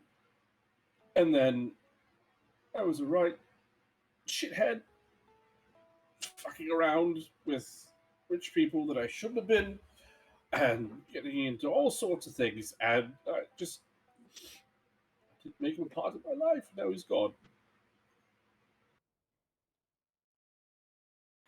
I thought there was more time.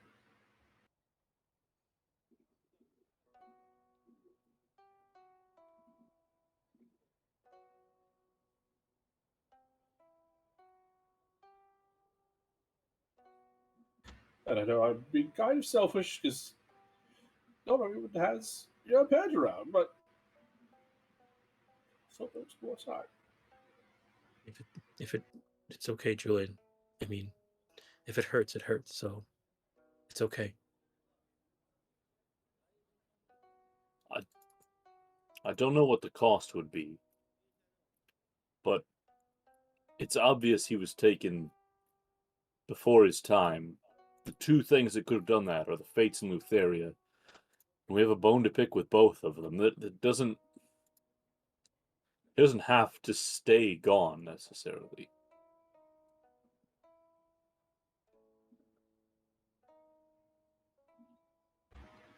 That's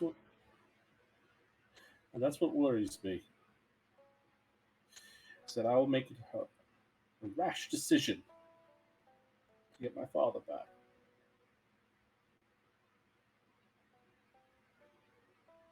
Orin just shakes his head. Says, You've made rash decisions for worse things. "This doesn't fit Lutheria's MO." Oh, Corinna turns and says, "Oh, Andronikos, did you get your house back?" We're taking a break before we renew negotiations. Oh.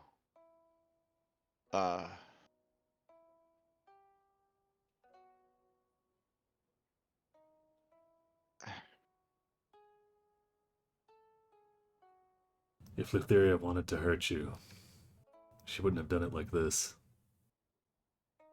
And if Sai died of old age, there's no coming back. Suppose it was a heart attack. Oh, see. Does that count as old age? I mean, it is If a it was natural. It is considered a natural cause. It is one of the. It is clearly defined as a non-intervention What if you way of walked? death. What if you were really old and you walked around the corner and saw? A frequent side effect of poisoning is symptoms look like heart attacks as well. So there's, like they also, they have of Death Note. Yeah, they have magic, they have divination, speak with dead, like all those things. They have access to that in Mytros. So depending on how high profile the person was and how suspicious their death is, they have some of the finest investigators in the world to follow up on things like this. Okay, so like, I mean, you guys are welcome to do your own due diligence here. So, Julian, you say you were out of the city of Mytros when your father died. Do you have any way to back that up? See, and nobody's come and approached you, so you're obviously not a person of interest, or there was just no foul play. How old was Sai? 50. What's the average life expectancy? Well, not accounting for. Of a hardworking, salt of the earth person, who is not living in the greatest city in the world, they probably live to be about 80. So that is pretty early. A little sus. Yeah. Well, I mean, people in their 50s have heart attacks. People in their 20s have heart attacks if they have heart problems. Yeah, but I was working on the assumption that he was built like Idris Elba. Idris Elba, yeah, he's pretty fit for a 50-year-old. He's like a former Marine. And I mean the British version of fit. Wink. Yeah. Yes. I would say. Do you have any idea? I mean, with what Andronikos has mentioned, either the Fates or Lutheria. Wasn't there's something when we met with the Fates, or was it when Lutheria visited us while we were helping Telemachus?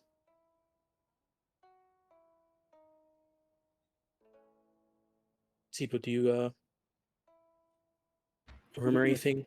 Like 3 weeks ago.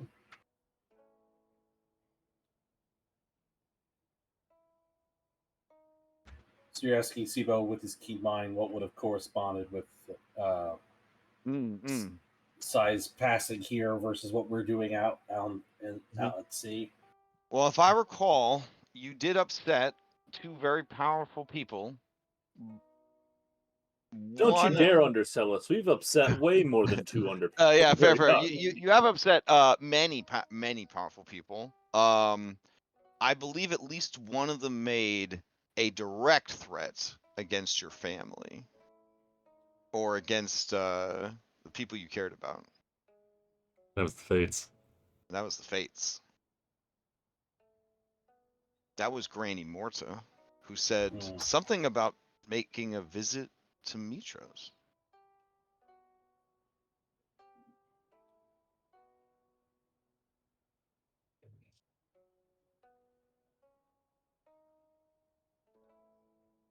I mean, she literally has scissors that can cut Yep. the threads of any mortal's life.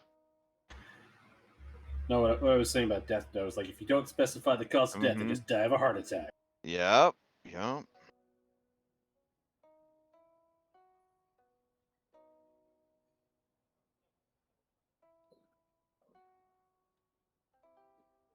But then, why flower? Question mark. That is the question. More information is needed. I think if you ask that question, you could probably receive an answer tonight when you sleep. Possibly. With the Temple of the Gods, those are pretty much open 24 hours, right? Yep. Yep. Okay. In that case, instead of going to, waiting for her to come, for Luthieria to come to him, he's going to go to Lutheria's temple. Oh, okay. That night. Oh, that night. So after Yeah. you speak with the queen. Yeah. Okay.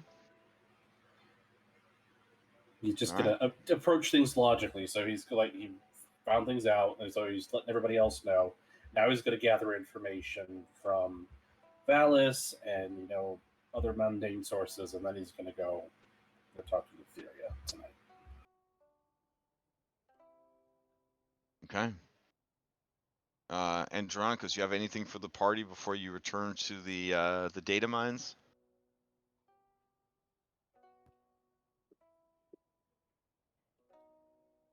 I don't think so. Oh, look at all the cool stuff we got with your trading.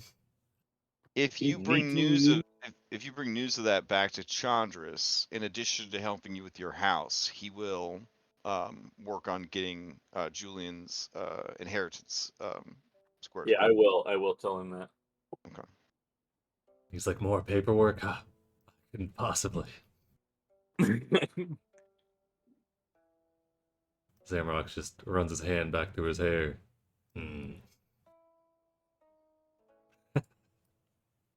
Okay. If that is the case, then Julian, you after taxes, fees, et cetera, you inherit 9,000 drachmae from the sale of your father's estate and what money he had saved and set aside, which is a tidy sum for a cobbler. Yeah, dang. I guess he was selling those Air Julians.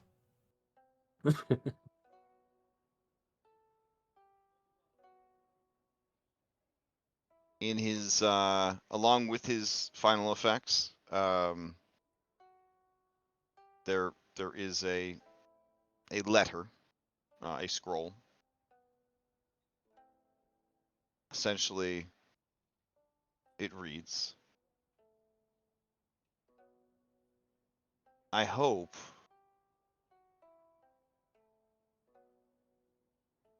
that you are an old man as you read this. But if not, I hope you become the best old man in the world.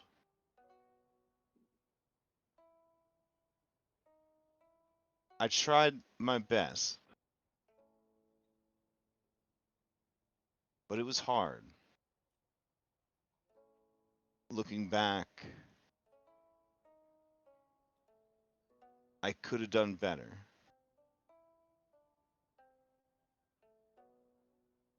I hope you forgive me. And I hope I managed to make a difference with the time we did have.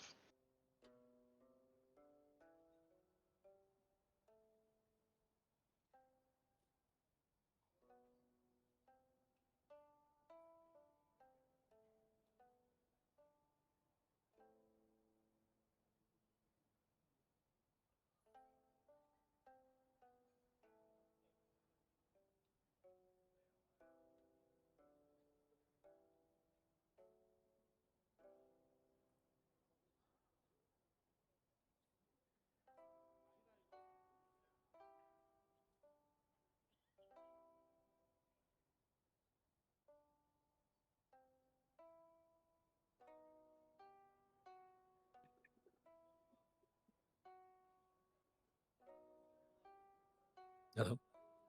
Yeah, I'm here. I'm here. Okay. I'm just, yeah.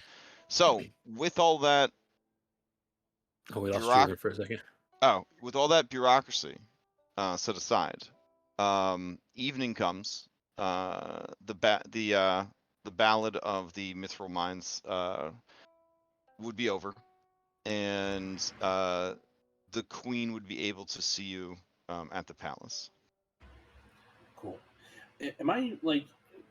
I don't know if my Discord's acting up, but like, am I like not? Is my audio not coming through periodically? We hear Yeah, you now. we didn't hear you for like the last couple minutes. So. Okay. All right. That's what I was afraid of. Oh, okay. I was saying that with that letter, Julian would keep it next to the pressed flower Mhm. for the time being. All right, fair enough. All right, so she agrees to meet with you in her quarters. I'll bring you over to that map. Let's see. Oh man, it's been a hot minute. Drag this thing out of storage. I don't think she would be here. She's not good at emotions, so she's probably off throwing herself in a volcano or something.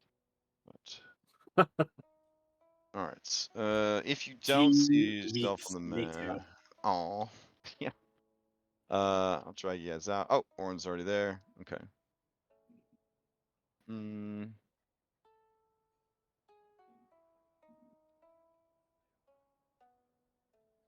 Okay. So Vallus greets you and says, "Have you ate yet?"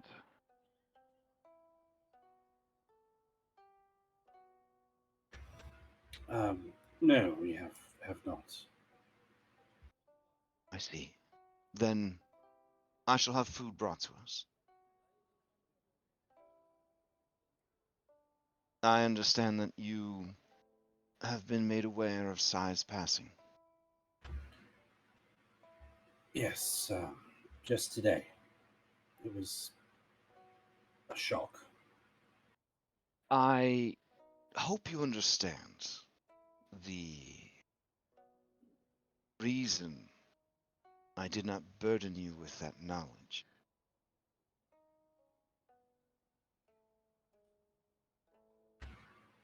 You were concerned that I might immediately rush back and be distracted. You and your mother are driven by your hearts. I knew that your endeavors were ever increasing in danger, and that you could ill afford any distraction.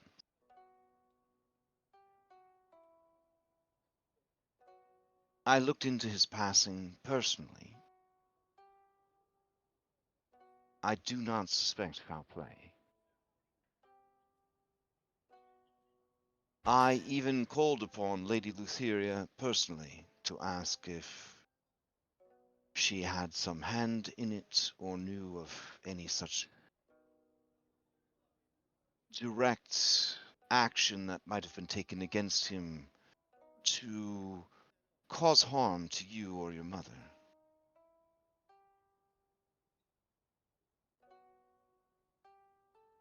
She simply said that it was as fate decreed. A natural death. His heart failed him.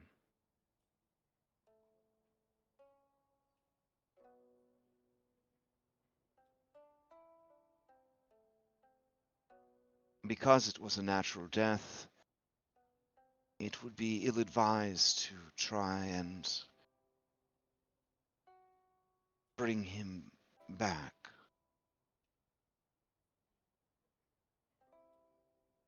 Such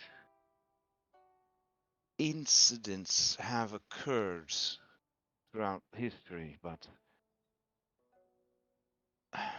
it never takes. And when it does, it doesn't last.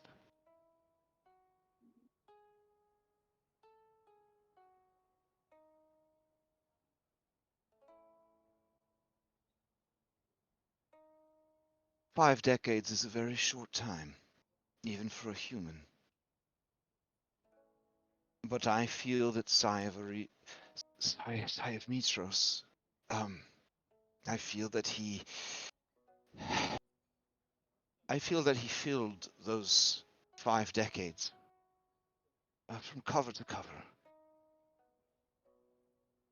Not a single page of his story was wasted.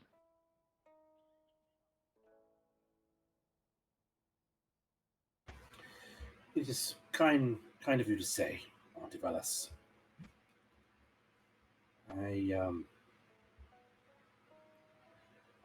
feel I will still speak with Lady Lutheria, just for my own peace of mind. She side-eyes Orin and says, you already seem to do so as you see fit.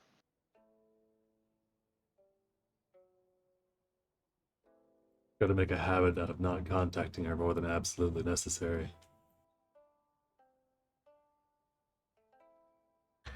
If you're concerned, or you needn't be involved, I will do so at my own peril. No, this is the time that calls for it. We need to confirm what we know. But Aunt Vallus, I do appreciate you taking care of my father's final affairs. Very nice place you picked out for him in the gardens. Thank you. It was actually a Castus decision.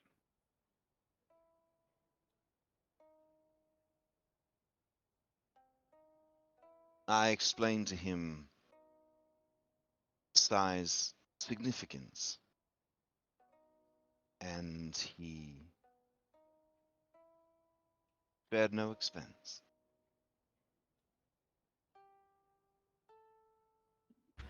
I see. He knows what you've done for him, Julian. The nightmares have ended. Your sacrifice has not gone unnoticed.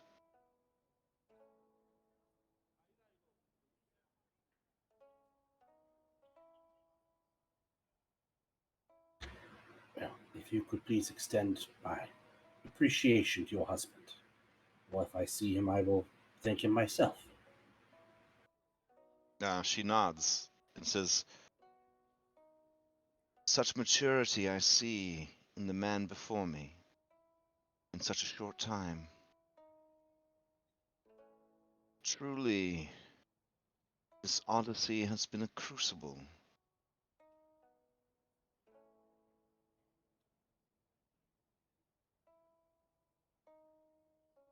Well,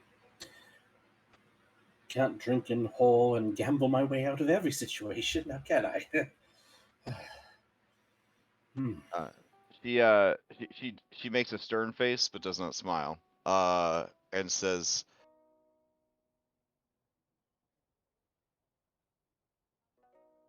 I wouldn't know. I would like to know how fares your progress. Time runs faster through the hourglass. The oath of peace will end soon. In it's capital S and there's a little TM at the end. What news do you have?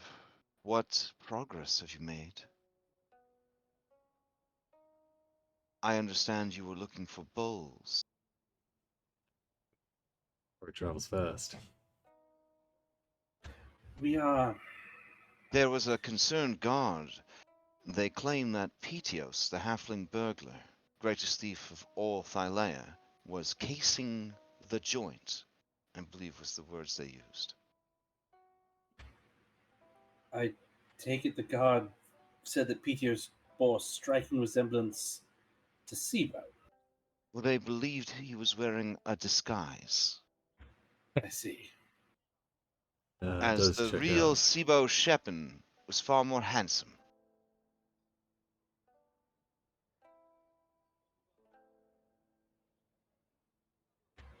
We are gathering resources at the moment to be able to accomplish other goals. We have been through quite a bit, although we have acquired allies as we've traveled, and we are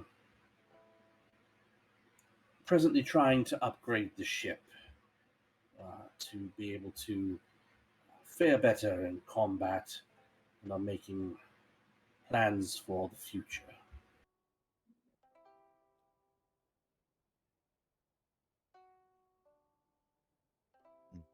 I'm going to nod towards Maya. There's another reason why I wanted to come here, Queen Vallus. Yes, Queen Maya of Themis. I believe now that Themis has a new queen that relationships with Mytros and Themis should grow and become stronger, like sisters. As you say that, you see Macalia looks very happy, very proud, and very relieved.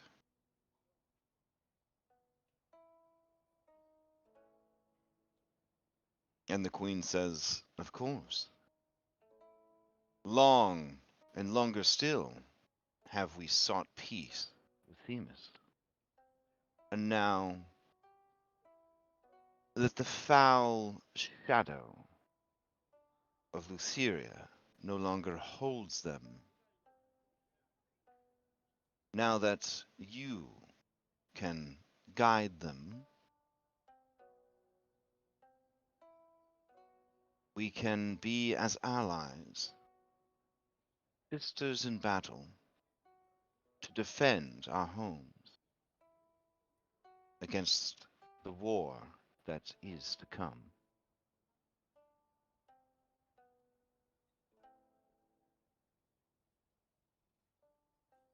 It sounds like a wonderful future that I hope to be I plan to be the instrument of bringing about. I would not say that war is wonderful, but a diplomatic alliance between our peoples certainly is. Mm-hmm.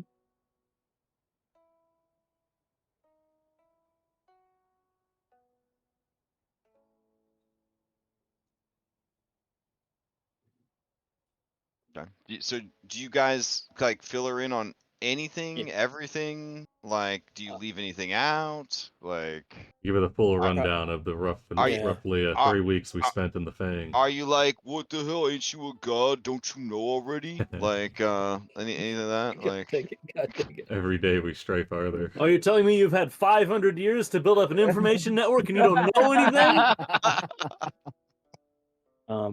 I mean, I'm not against. I'm not I'm not against saying everything, not hiding anything. Okay. So, All right. Well, I mean, she's got time if you got time. I mean, if we want to spill the beans, we can. Just Julian was trying to give her like cover, give her plausible deniability with her husband, since he is still, a simp for Sidon to a certain degree. well, I mean, tell her everything. I say. Okay. All right. The details of Themis yonder. Okay, so we'll go one at a time. Themis. She has undisguised relief that Themis is no longer under the sway of Lutheria. Her friendship with Macalia and the Amazons, who were basically in charge before the false queens took over, she was suspicious that there was foul play afoot, but ultimately very surprised that they were able to disguise their ploy and their nature from even the Titaness Yala all these years. And she makes sure to point out, such is the power and strength of Lutheria's treachery that even her own children could be fooled. Did we ever tell Vallus about what we learned on Indigo Island with everything in the past and all that stuff? Specifically, what do you mean? I don't know, but now would be a good time to remind him. Yeah. No, like Okay. about the Titans and stuff like that. What we know. Oh, the whole backstory. The whole the Titans here are kids. There used to be a bunch of Titans that were their brother siblings, and the betrayal and all that stuff. Yeah. You tell the whole story, and she says, "Yes, I know." Okay. Side-eye and Andronikos. We'll let her know. This is dangerous information for mortals to have. Oh, there's a whole library of it on Indigo Islands.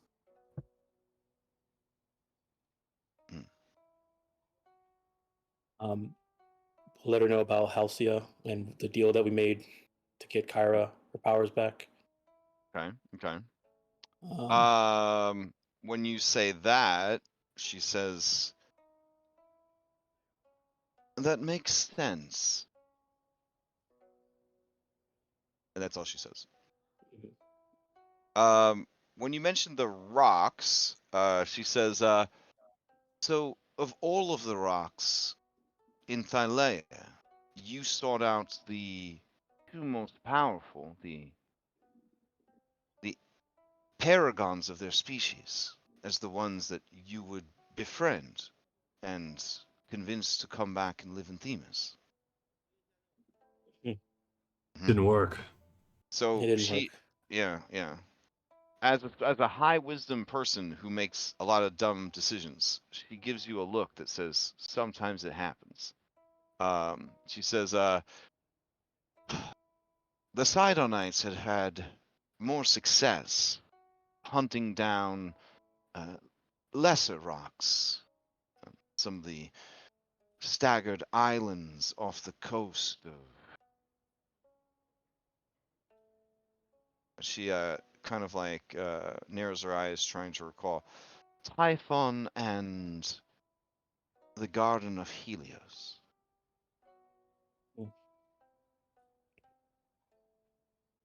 The rocks near the Garden of Helios have been somewhat domesticated.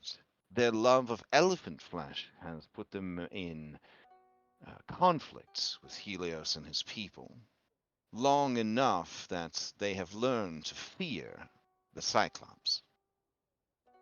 It's likely that Helios allowed the Sidonites to take some of the rocks and their eggs for his air force. I see. So we have to make sure we understand that if we ever have to go into battle with the Side Knights later, they may have rock. Well, you guys actually They saw definitely some have rock rocks. riders. Yeah, we saw them. them. We saw the Big ass fucking aircraft carriers. Yeah. Yeah. Okay. Oof. Oof is right. When you talk about the Island of Time, she says, "What a reckless decision." I am glad that you are intact, though I weep for the innumerable timelines that you may have destroyed or disrupted. Oh, or just grimaces at this, shakes his head a little bit. It warms my heart to know that given the opportunity to unmake or remake the universe, you simply chose to unage Maya.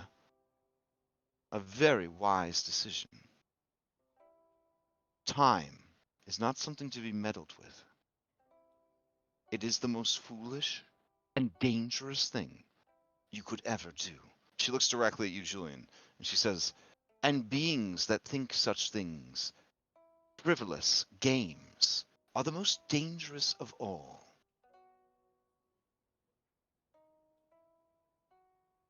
And in your pocket, Julian, you feel your crystal tablet get a Raid Legends update alert.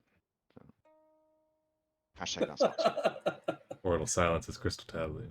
You got Yeah. that update too.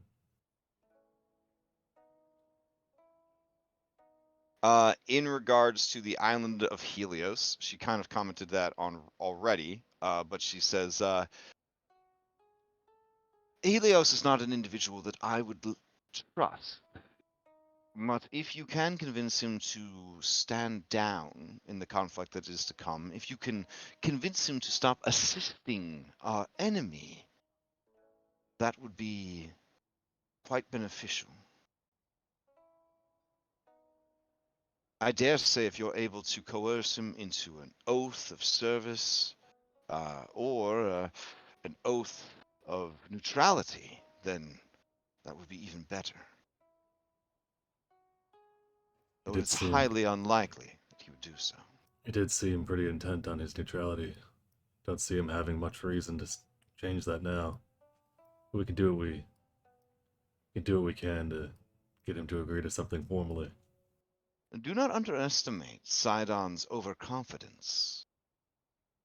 It would not be outside of his limited thinking to assume that he could slay Helios and take the dominion of the sun for himself, and thus add to his already expansive forces all of Helios's assets and followers. Not to mention control of the sun itself. Already he toys with such concepts. At the top of his tower, Praxis, he has enslaved a foreign sun. I am Foreign worried son.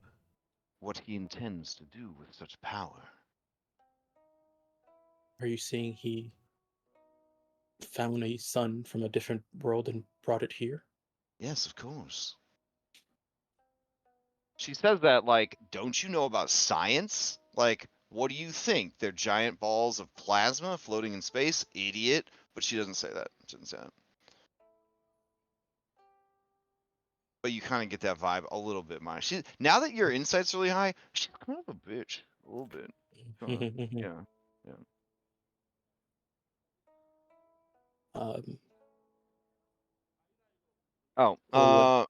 she also says that Helios has a track record of betrayal and misdirection. Every decision he makes is for his own selfish gain.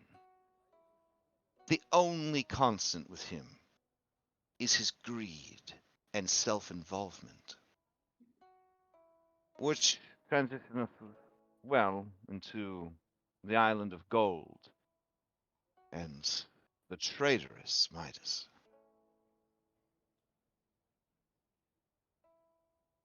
It was bold of you to confront him in his lair. Well, I think we just So- confronted his sheep. Yes, I was trying to be polite and give you a bit more credit, but We almost got to his lair. I mean, that's something. We're going back. Think of it this way. The god of the sun couldn't get to him, so Well, the god of the sun didn't just spend 10,000 drachmae on potions and items. So you intend to return and try again? Indeed. I believe we do. It's found- how we plan on financing our upgrades. Found allies on the island as well. Hmm. Understandable. One I of these out, understand that your finances are difficult.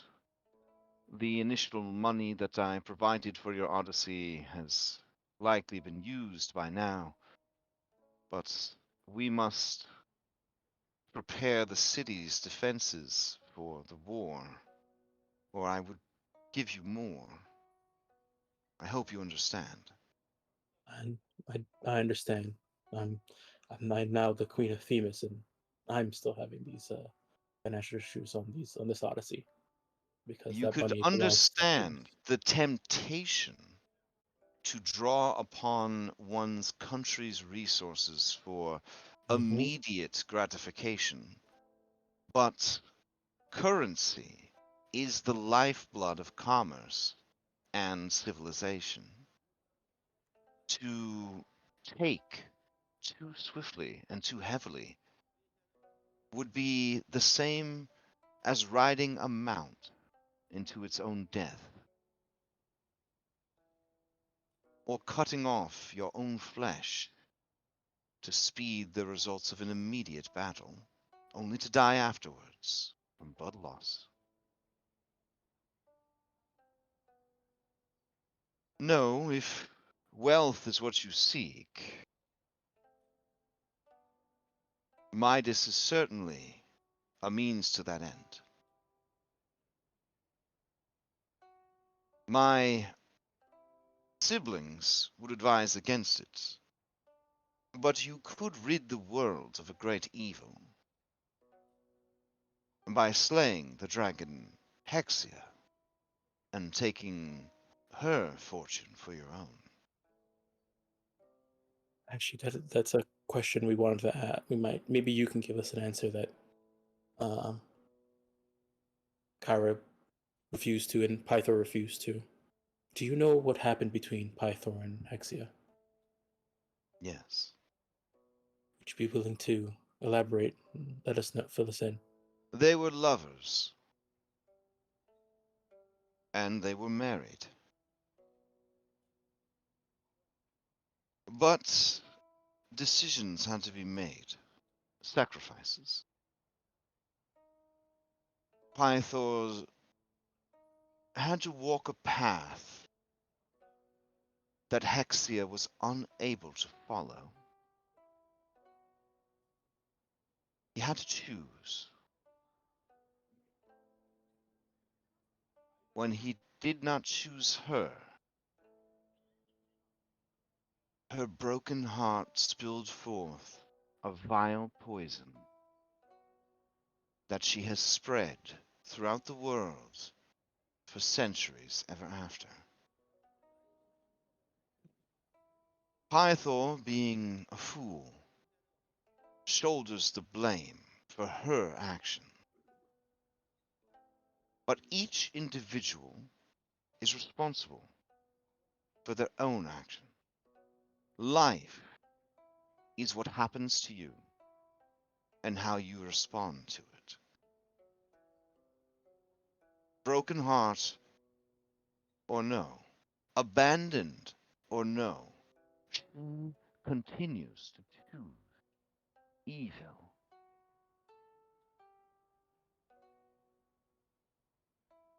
Like a parasite, she feeds on the many nations of this world, stealing their secrets and selling them to their enemies,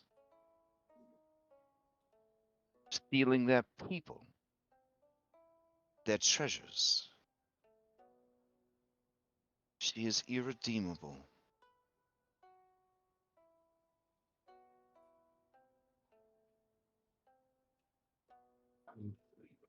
This brings up another thing that happened when we went to the Island of the Fates to try and confront them as well.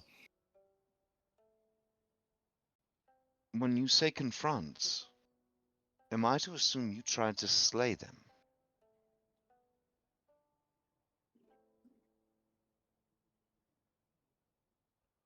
Yes. This world has many rules. It is a delicate machine, much like the Antikytherian. Should a single gear be missing or askew, the whole device could come tumbling apart. If you were to remove such vital pieces, you need be prepared to replace them.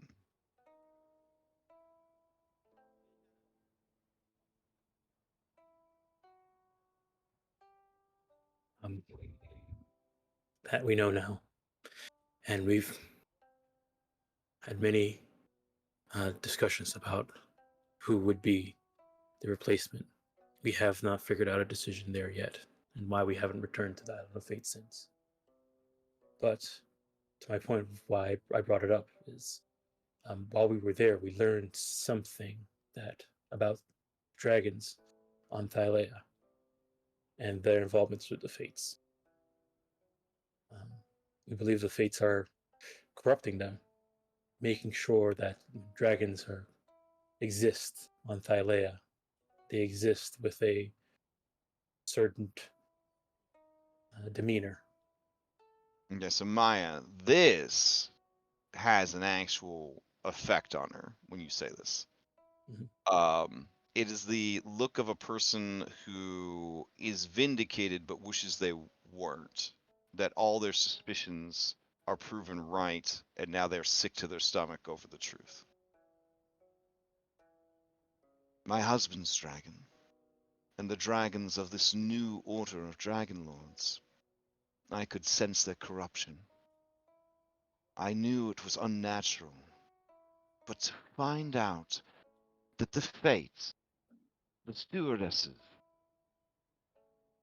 of the goddess, would willingly corrupt such creatures, it makes me sick.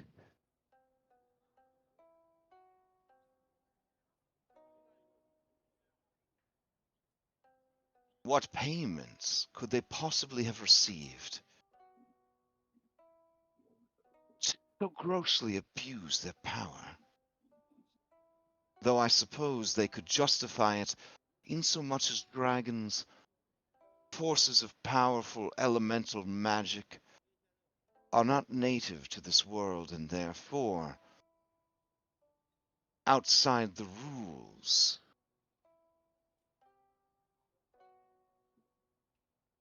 We don't know.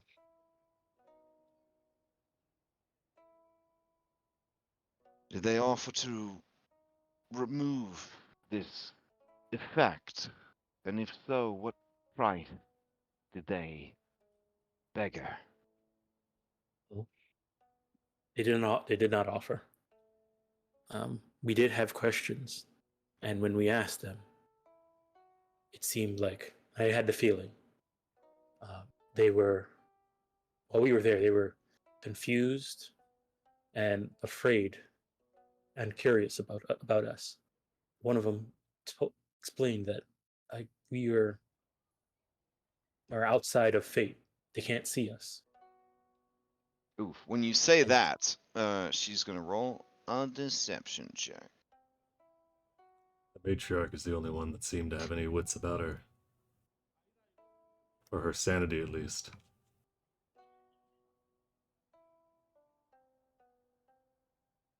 Maya and Julian, you know that when you mention that you exist outside of fate, Vallus quickly tries to hide any emotional response or indication that she do anything about that ahead of time.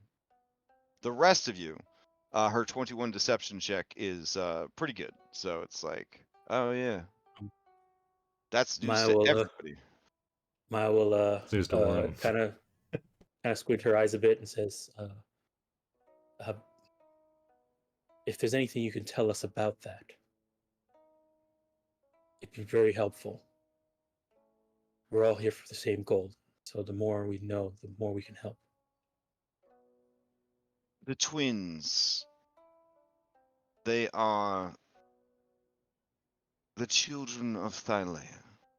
Thylea is the world. In the end, the twins will reclaim their power and this land. We outsiders will be banished beyond the stars whence we came, and those we were called here to protect will be enslaved or destroyed. It is woven into the tapestry of fate. It is the nepotism of the gods to favor their own. We will always be outsiders here.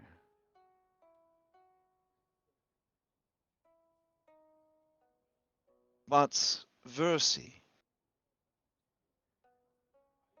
and her love of the mortal races, she could not bear to see that truth become reality. As an oracle in her own right, she saw the truth of it in every thread that was woven and that would be woven. She sought a way to defy it. And so she looked and watched for aberrations, anomalies, defects, things that did not belong. An eyelash in your eye, a hair out of place.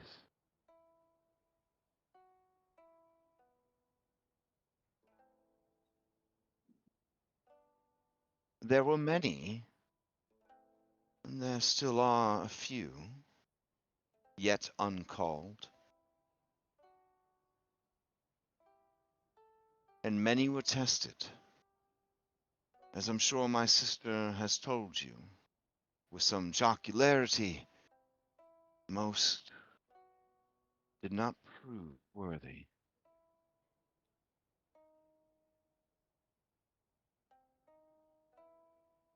Do not let her ill and dark humor fool you.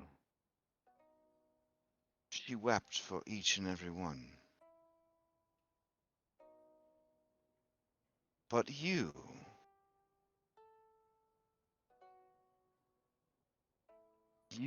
seem to be what Versi was seeking. Individuals whom the fates cannot simply end. Beings that the gods themselves are nervous about. Why have you made it this far with your brazen attitudes, your defiant blasphemy? It is almost as if they are afraid to touch you, afraid of what might happen if they tried. So unknown and unpredictable are you, that they watch and wait, that they throw distractions in your path. They offer you power. She looks at Orin when she says this. They do anything they can to slow you down. And that is the proof that I hold on to. That Versi was right. And that you may actually have a chance. Whereas the rest of us were fated to fail. And then her eyes settle on Andronikos and she says, and that is why, my champion, my former champion, She kind of raises an eyebrow at you. I haven't declared myself for anyone else. She nods to you. And that is why you were chosen. And that is why you stand here still, even after being unmade, torn apart. Your souls locked away, your minds addled, your bodies mutilated.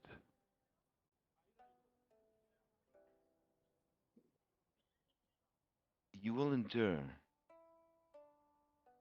You are the knot that refuses to be untied. Or not, actually. God dang it.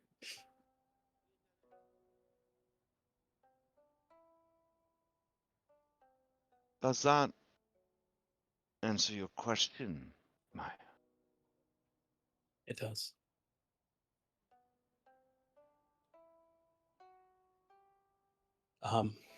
Continuing about what we experienced on the Island of Fate, we did have questions, and it seemed like what they wanted in response was for them to take a look at us or provide us with a deal or an oath. And at that point, I realized that They are businesswomen. At least they fancy themselves thus. As many servants do when their master takes a long nap in the afternoon. They play at being more than they were made to be.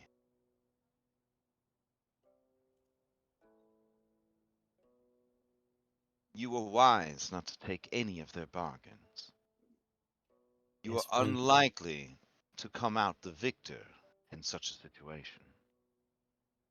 with the realization of us being outside of fate, I think it would be best if we did not have any type of relationship with them. They will seek any means to bind you, to straighten out the knot. Unless Thylea wakes up, the fate of everyone in this entire realm rests on 3 individuals. Whether we replace those individuals with ones that we think would do better, these 3 did better originally. Having the fate of everyone in the world rest on 3 corruptible individuals, it's a terrible system. Is there no other way? Immortality is a terrible burden. Nothing should live forever.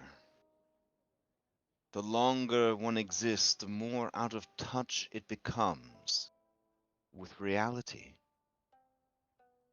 When they were first created, I imagine that the 3 fates found joy and revelry in every thread and every shutter of the loom. But thousands and thousands and thousands of years,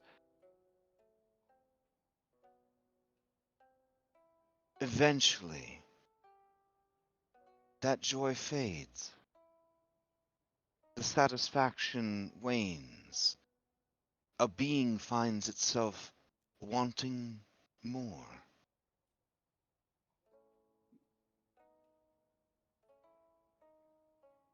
The only flaw that I can see in her design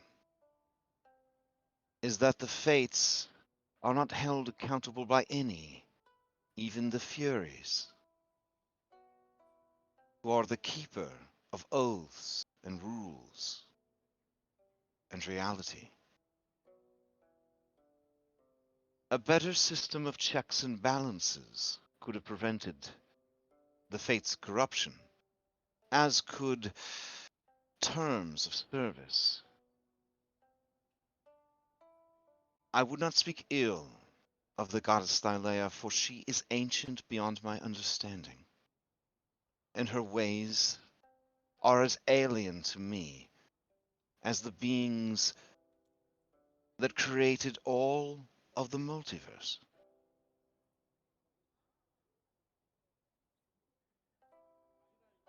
I mean, that's true. Like, it's literally true. Way more true than it is in that other game. It's literally true here. Yeah, she says, but this is the world in which we live, and these are the rules that bind it. Just as gravity exists, so too do the fates. Just as the need to breathe the air, to eat and drink to sustain your mortal bodies, so too do the furies enforce oaths and laws of this reality. Everything here has a purpose and a place. It is the way of this world. To rail against it is to fight the world itself. It is far better to find a way to live and thrive and succeed within the world than try and force a change upon it. So absolute as what you might be suggesting, Andronikos.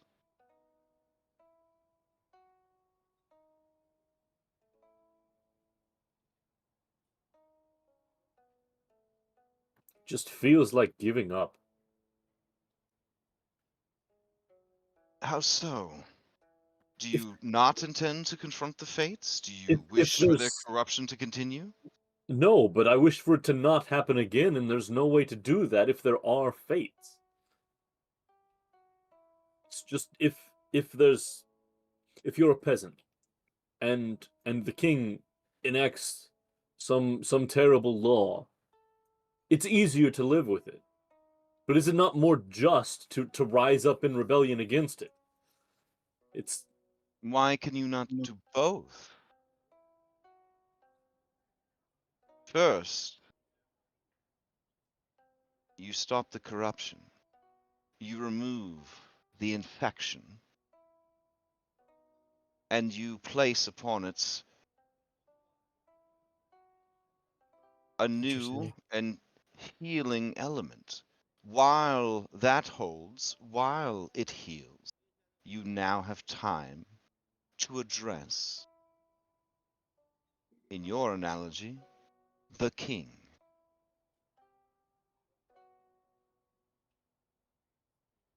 Did you not stop the Minotaur slave trade within our city? Is that the end? Or do you seek more changes, better changes, a better future, a better king? Or are you content to free the Minotaurs and hope that something like that never happens again? Certainly you wouldn't be content to live with the Minotaur slave trade. In the same way, you would not be content to live with the corruption of the current fates. One step at a time. Andronikos. I think with something that Vallus just mentioned, I might have an idea. She said that the fates were outside of the realm of the Furies, and that a check and balance should be made. Well, once the fates are gone and the new ones come in, maybe we have them swear an oath that they cannot be corrupted. If they do, the fates will get involved. I mean, the Furies will get involved.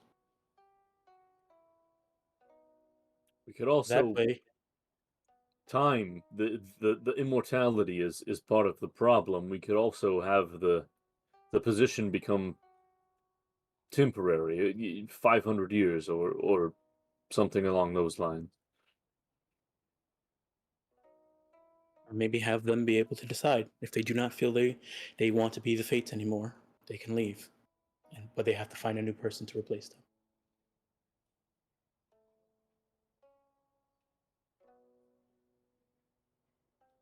I think there's something like that with apprenticeships. Oh, I do have to ask, do you guys mention the Myrmikes? Oh yeah, everything. Oh, okay. Oof, oof. All right. So, kind of jumping around in scenes here. she would point out to you, Andronikos, nothing is perfect. If you seek perfection, you could return to the island of the Myrmidons. I think we should. I don't think we should.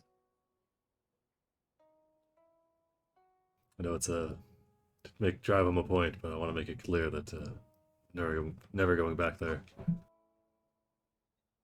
Well, your influence has already had an effect. I have received reports of ships built in the likeness of the Ultros, but crafted from other materials spotted in the oceans, brewed by insectile sailors.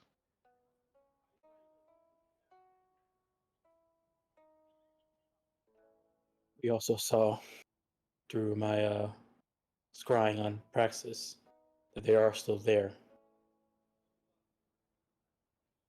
working with Sidon. This is no doubt a troubling problem that must be set aside for later.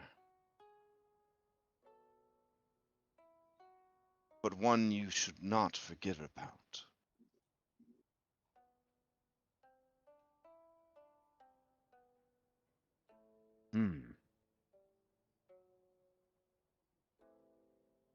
It's like she just dropped global warming on us. Yeah, but global warming just kills you. This problem, adds your technological, biological likeness to its own. Have you Potato. given any thought to how you will combat Sidon's air force?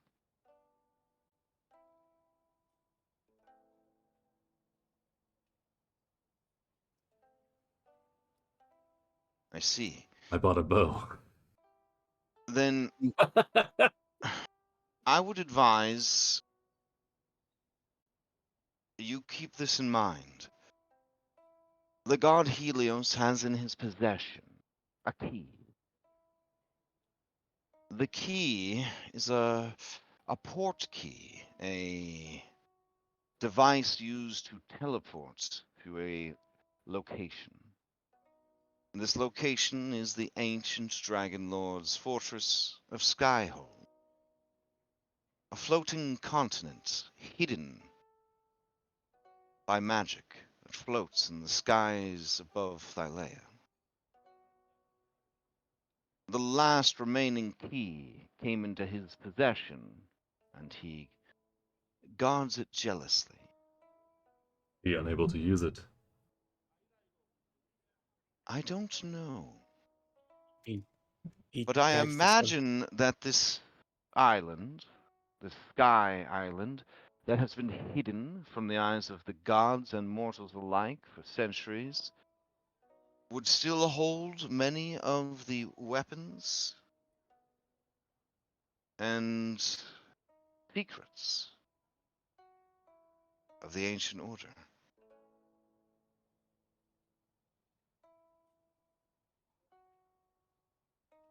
I will stress that without the key, it will be nearly impossible to find and access the island.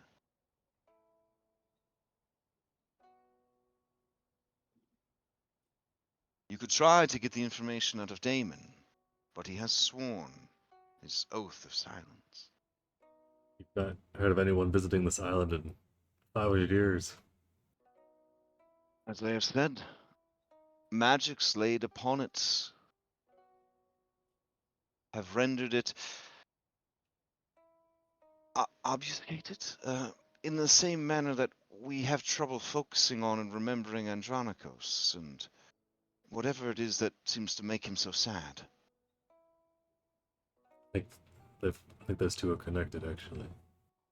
But yes, I think we do need to pursue this key. Okay, well, we have I do not mean to overburden you with too much knowledge, but Yeah, I it's felt kind of a that bombshell there. I felt that you needed to be informed and the opportunity presents itself. And perhaps, with more to focus on, it will give you an outlet for your grief, nephew.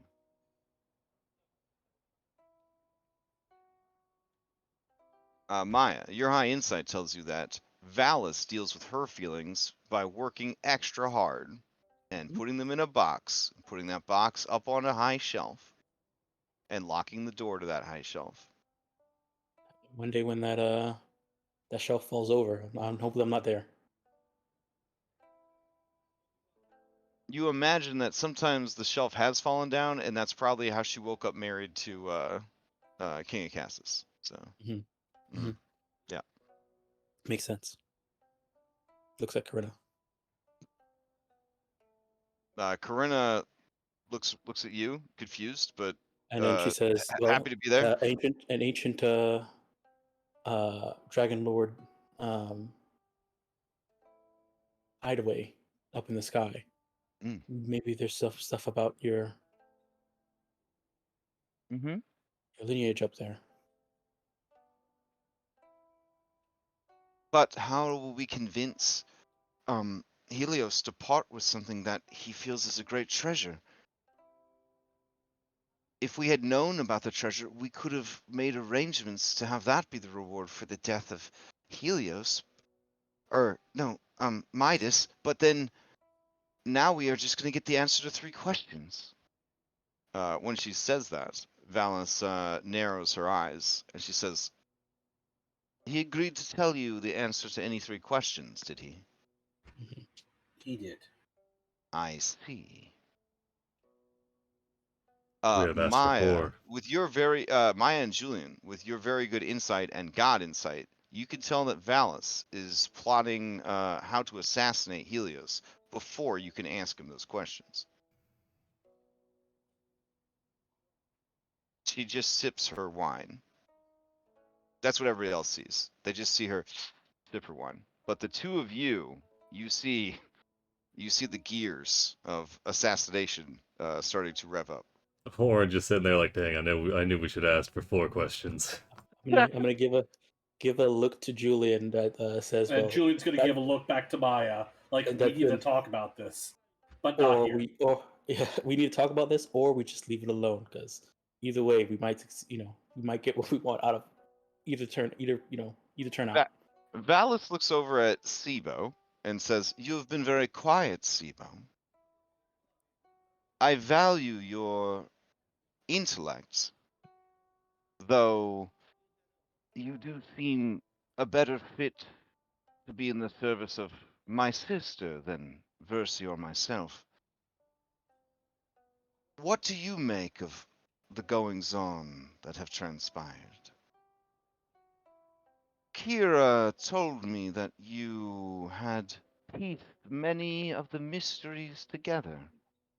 She gives you a meaningful look, Sibo, and you know, in that meaningful look, that you are in a very dangerous situation. I'm just honestly right now thinking about the animosity I have toward my dad and seeing what happened with Julian and his father, and not really paying much attention to what's going on. Interesting. I did not take you for such an emotional being.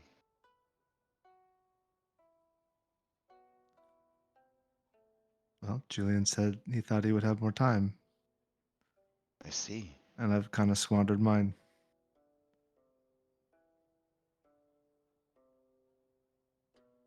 When you say that, her jaw tightens. Maya and Julian, you know that she's thinking about the fact that her father, to deal with the grief of his wife dying, pretty much just like abandoned his whole Yeah. family, and spent all of his time trying to build machine life, while she was burdened with all of the responsibility of the entire fucking pantheon because everyone else was a fucking mess. And then when she made a couple of mistakes, this blue motherfucker over here had the audacity to call her out for having the audacity to make one or two bad decisions while she's trying to hold down the entire fucking pantheon on her own, while never giving herself a moment to process the grief of her mother dying for herself. Anyways, the rest of you see her take another sip of wine. Yeah. I appreciate how you've used your time, Sibo. I don't think you've wasted any. Wow, yeah, I'm with Maya. I do not want to be around when that box falls off the shelf. Luckily, you and Maya are the only ones that can sense it. So as a person IRL who has a tremendously high insight, I'm going to tell you it's more of a burden than a blessing. Like, especially if you have any sort of sympathy for other people, then because then you feel bad right now. That's what's happened to Maya right now. Like first it was like people don't want to do it, now she's like empathy and sympathy are two different things. Very Empathy, different. empathy is knowing what people are thinking and where they're coming from. Sympathy is actually fucking caring. Mm-hmm. Two totally different things, and it's fine to have empathy, but when you have sympathy and good empathy, it hurts because you see all these people that are broken that you want to help. At that point, Maya was like, maybe I should like pull Vallus aside, just let her vent and just be there, let her get her off her chest, and then walk away. So Vallus says to you, Sibo, well, there is still time, though. And I'm assuming you guys shared everything. News that your father's in the employ of Sidon is quite troubling. If he has half the mind that you do, then he is a powerful asset.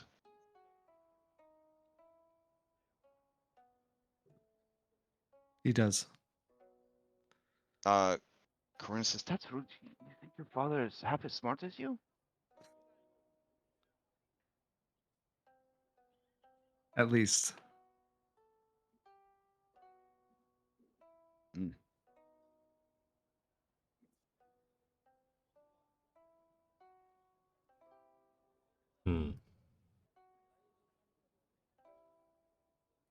Oh, it's been a while since we had some good food pics. Oh man, let me post up some food pics here.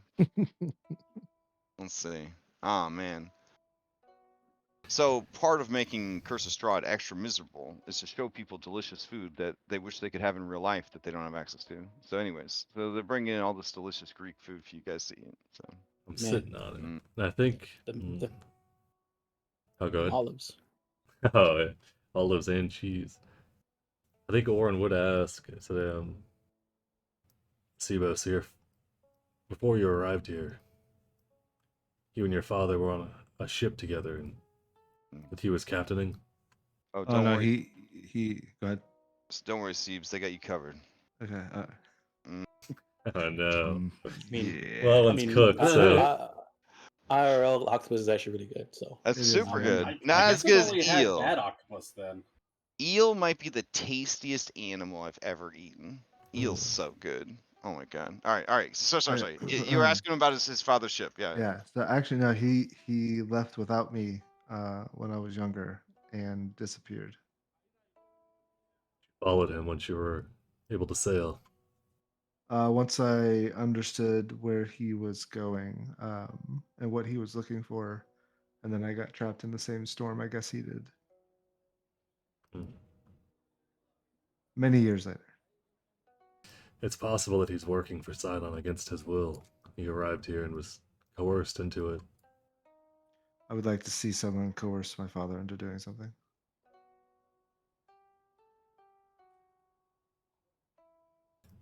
What was your original Could have reason? just been flat lied to, also.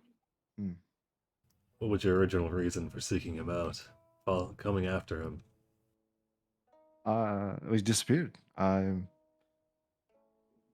wanted to find out if he ever discovered what he was looking for. And once I found out where he had gone, I wanted to find out where he was and possibly discover that as well. If he died looking for it and I found it, I mean, I win. But now that I know that he's alive.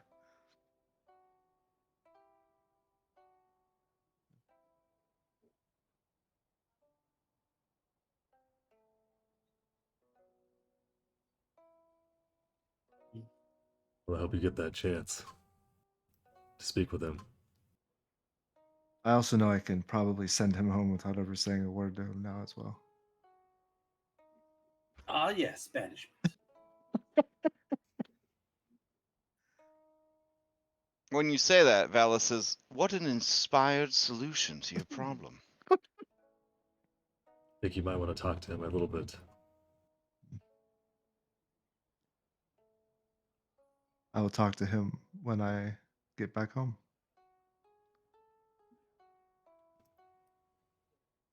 Vallus looks at you and says, "Will you truly return home, Sibo? Or are you already home?" I'm still figuring that out, I think.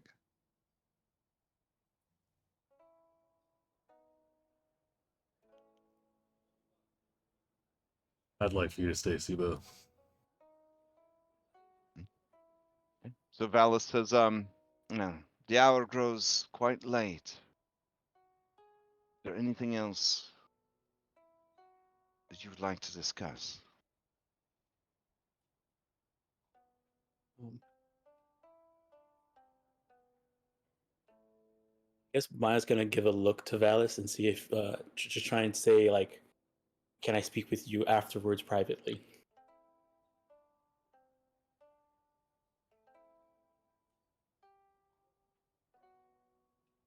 Don't forget about those gem encrusted bowls if there's any left over or laying about.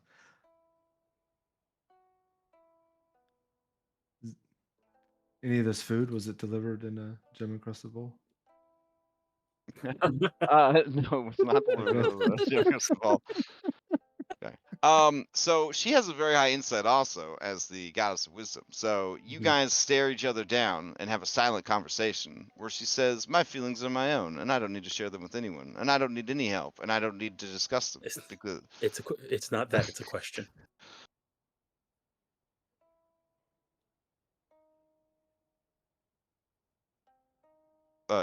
you get the vibes that she does not need to discuss anything with anyone. She's fine.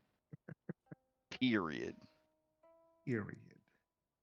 Full stop. End of story. Yep. Or to leave that. When you stare into her eyes, there's one word that comes to mind. See you next Tuesday. Glad we were able In to that have case, this meeting. then Maya will say out loud. Then there's something I do wanna ask, and it's about what I told you with our deal with Halcyon and Kyra, and how there was that relation. I was wondering if all 5 of the gods had that type of relationship with one of the Titans. An interesting theory, Maya, but one I'm not at liberty to discuss. Is it one that Helios? And with your high insight check, you know that she's saying yes. Okay. So. And then the last thing I'll say is there's been something that's been on my mind for a while now, and I don't know if this is a thing, but and maybe with what you told us about Versi, maybe it's not, but knowing that Lutheria is the Titan of dreams, and that many of the visions that have come to pass were somewhat dreams, and then with also her,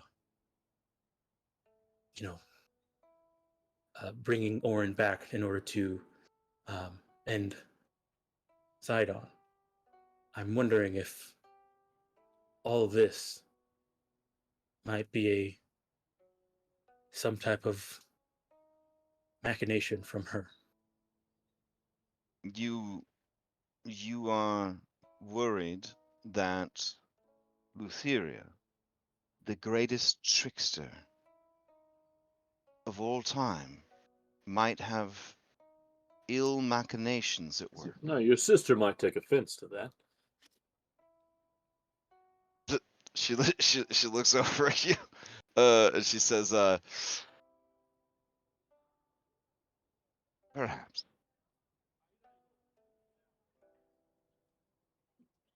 She is a trickster in the same way that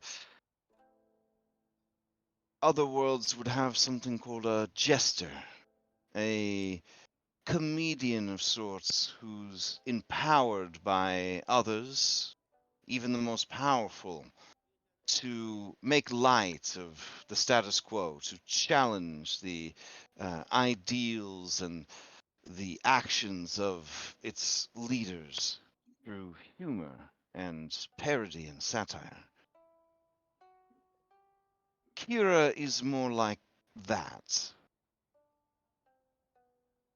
Lutheria is a trickster in that you will walk away from an encounter with her feeling as though you are the victor, only to discover years later that you had lost everything by your own decisions, by your own hand. What kind of brought this on for me was looking at Orin and her fixation with Orin. In my case, my whole reason for being taken away from Themis was because of Luthier's hand and my aunt's betrayal. Andronikos, I am not sure with him, but he seems to be fixated about her scythe, and I'm not sure about Julian. Well, Maya, it's very simple.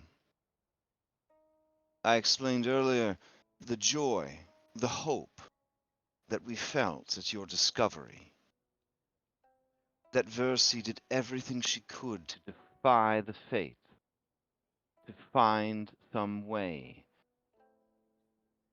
to unravel those threads.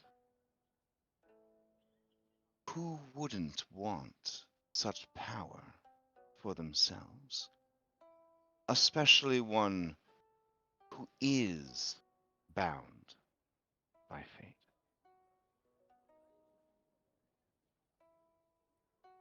Do we get a bit of Galadriel with the One Ring coming from her in this area? I can't hold it. Mostly, mostly it's she's kind of pointing out that if you guys can fuck with fate to let the five and the settlers survive this battle that they are prophesized to lose, what could Lutheria do with that power? Hmm. Anything?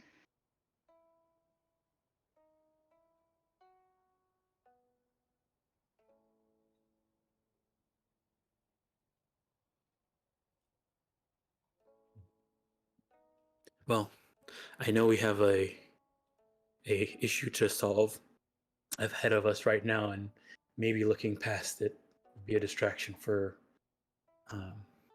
be a distraction that might cause our current goal to fail. So, but it's just something to think about. Her aid is a temptation. There is no doubt.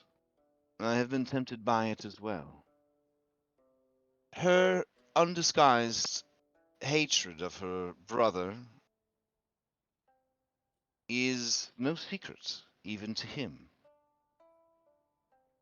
He assumes she will either stand aside or aid him in the battle that is to come, else she face the wrath of their father.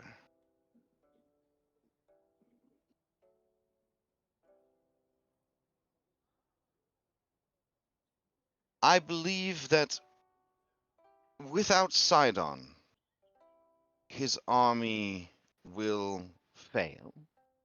He has trained his incestuous children well, prepared them, but will they be able to survive in the power vacuum that is created with his defeat? I don't think so. To have someone so intimately knowledgeable of his many flaws and weaknesses. Well, I will confess it has taken a great deal of will on my part to deny her siren's call. I will not fool myself into thinking that I can out-think her.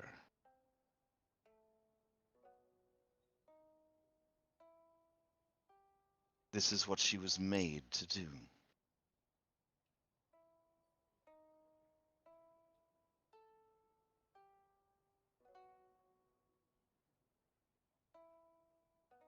But also I will not cast judgment upon you. If you decide to accept her aid. Well, And no. when she says that, she looks at Orin. I maybe I misspoke. No, I'm not talking about accepting her aid. I'm worried that unknowingly, by what we're all doing, it's towards her plan. Maybe this was all something she set up from the beginning. The reason why we're outside of fate is because of her machinations. He is powerful, but so powerful as to defy fates? The manifested will of her mother? I feel when we met the corruption on the islands of fate, their corruption seemed very similar to one of Luthier's creations that we found on Exile Island. And at that point, that's when it kind of dawned on me. Now, an interesting thing is when you tried to you have told her a couple of times in the last couple hours about the creature on the island of fate.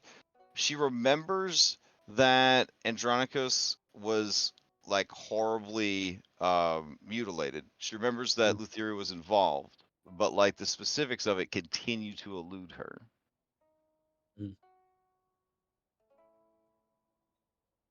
It's one of those like guess you had to be there moments. Yeah. Oh no, you really did not. I see. Like I said, we have a goal ahead of us, and this distraction might cause us to fail that goal. So it's something to keep in mind. But I don't know how we would even.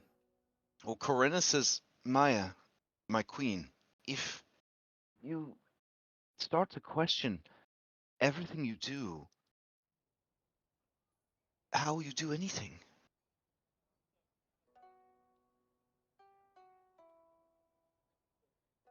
We end up, if I do that, we end up sitting in front of a door, talking to ourselves for hours about whether we should do one action without an action. And she nods and she says, the hardest thing to do is to choose and to act.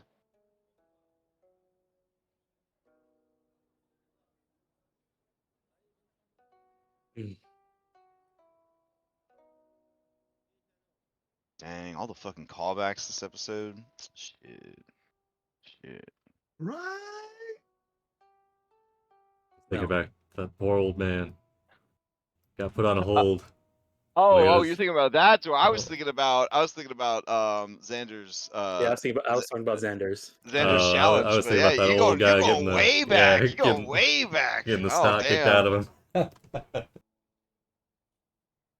Well, like I said, we've got to act and focus on what the task at hand. But I will keep it in mind. Hopefully, it would not. Maybe it will let me hesitate enough to make a better decision in the right moment. Hopefully, it won't cause me to hesitate in the wrong moment.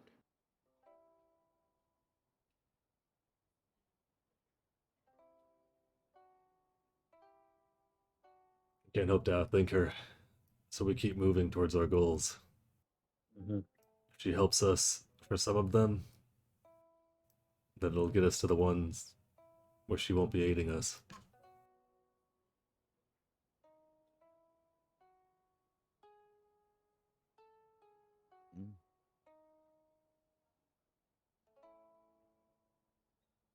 right. Well, she will sit with you guys for as long as you need. But she also understands if you have other things you need to do or take care of. I don't have anything else. If anything, I'll probably just talk to Macaulay and let her know that, hey, if anybody on your tribe wants to come visit Themis or come back, they're more than welcome.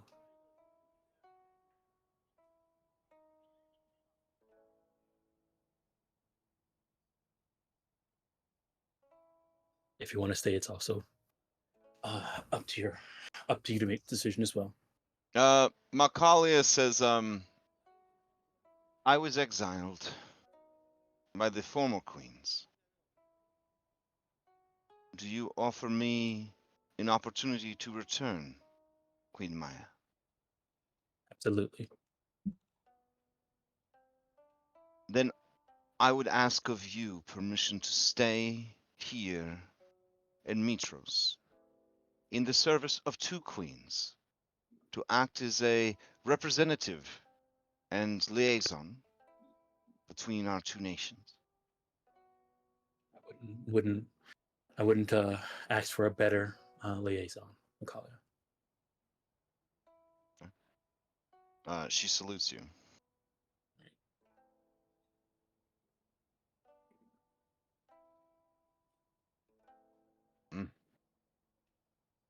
All right. What do you guys do now? Julian, did you still want to hit up the Temple of Theria? I do. With stuff happening, future plans needing perhaps the skills of a rogue. Is there any bullshitty way someone might have dropped the fact that there are gloves of thievery at that shop? Those don't require attunement. Buddy. I think that if you were to ask people like, "Hey, what was at the shop?" they probably would have told you. Yeah. Okay. Yeah. All right. These gloves.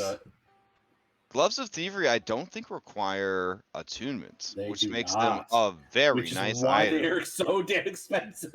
Yep. Listen. Faeruni and Chamomile, head to toe, non-attunement magic items. Like, you want to talk about some metagaming? When you live in Waterdeep, you fucking metagame, okay? Let me just tell you. So you're saying theoretically Vulcan could make an amulet of health that we don't need to attune to. Just it's going to cost a lot more.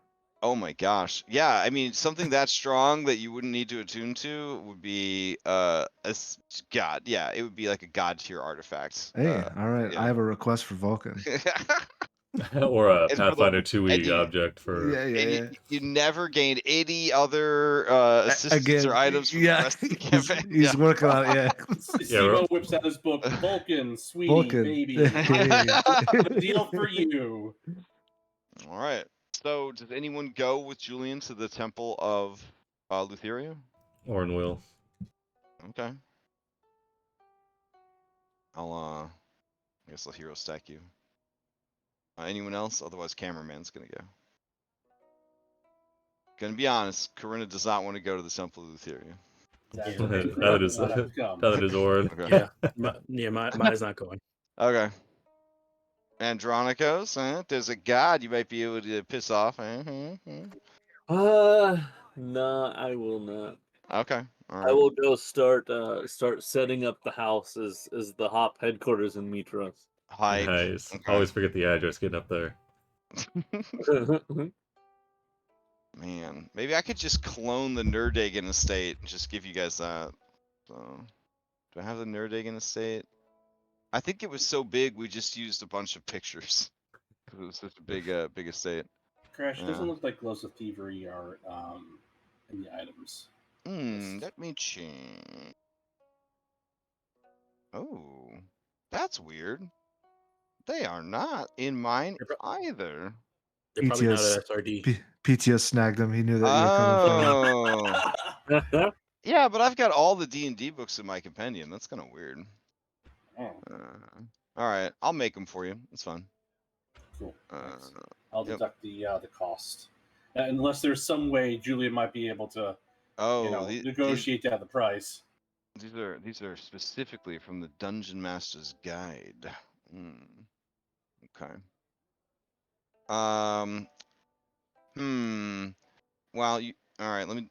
They they didn't recognize the others. Let me see if they Right, but recognize. I mean, the this is a fresh new face. Oh yeah, okay. So coming in without those losers, yeah, they recognize you immediately as Julian of Mytros.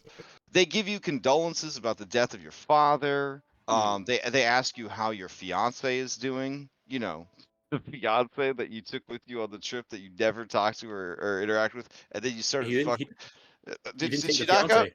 Oh, you didn't He take the took. fiance. He took the sister. There you go. Oh yeah. Oh my god. Well, Oh the my sister, god. the sister wanted to come, and like, Oh my we were goodness. just like, sure, yes, everybody that Yeah. wants to come can come. And you're banging So Versi. basically, yeah, and then it's pretty well known that you're banging Versi, or you were banging Versi. You better have paid off the sister, your mom wrote a otherwise. song. Your mom wrote a song about it. That's awkward. So yeah, it turns into like one of those. Oh, I kind of wish they hadn't recognized me.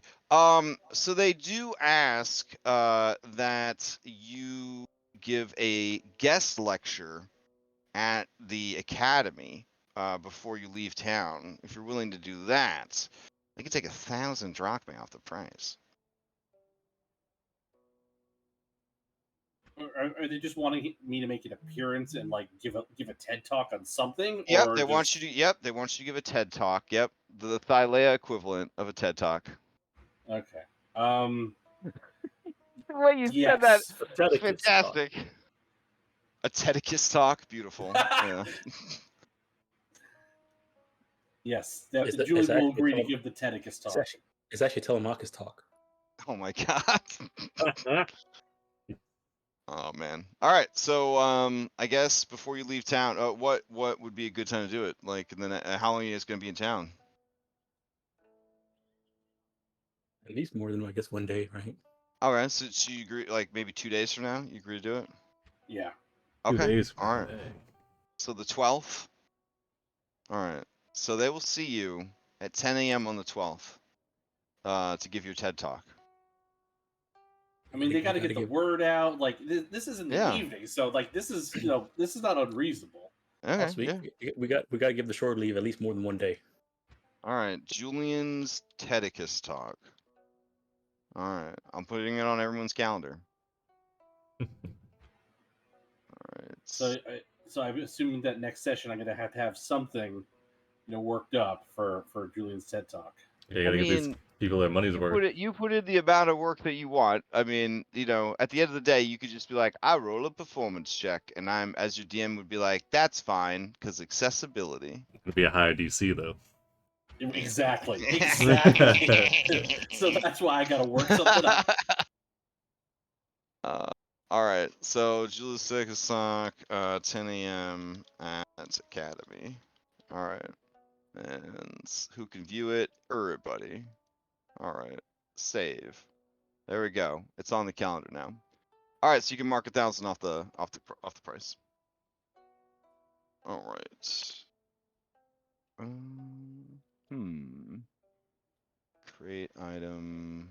I guess they're equipment. As you go to leave the shop, see Warren's back in. He's back in there. He's crouching in the rope section, waiting for you to get ready now.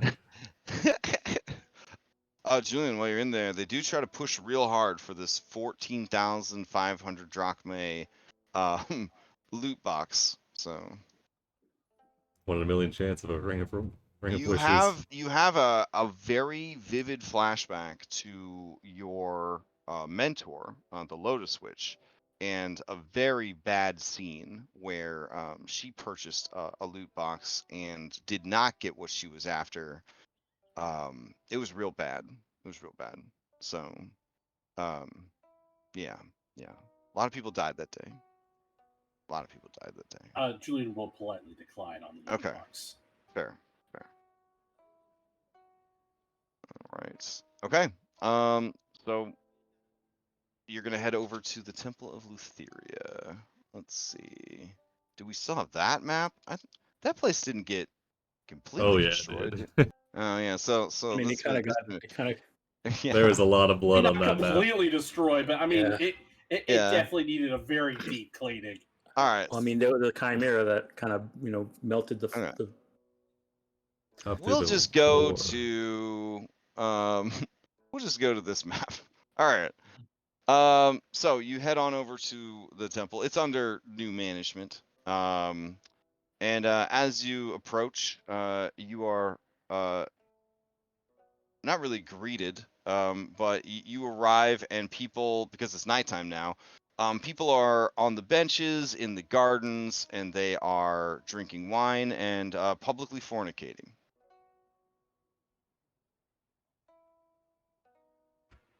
Orin's gonna put on a hood, Okay. pull up his cloak. Good move. Good move. All right. Julian will follow suit as well. Okay. All right. So there are 3 statues: the maiden, the mother, and the crone, which is weird, because that's how the fates operate. Is they have the younger, the middle, and the older. Mhm. But the reasoning behind the Church of Lutheria for it, as you guys, learned through your adventures and also on Themis, is that she has different guises for the different services that she provides, and you guys are learning more and more that it's not just about wine and revelry, and it's not just about childbirth, and it's not just about tricksters, and it's not just about monsters, and so on and so on and so forth. But the argument is because she is the goddess of death, but also of childbirth, that that is the 3 different ages of a woman, essentially. So all she's doing with that is just representing the different stages of life and death. So, so do you seek out any particular statue? Like, what's your play here? You trying to find people that work here? Do you want to talk to the manager? Like, No, Julian's going to take the direct approach, and he is going to go to it's maiden, mother, and crone, right? mm-hmm. Okay.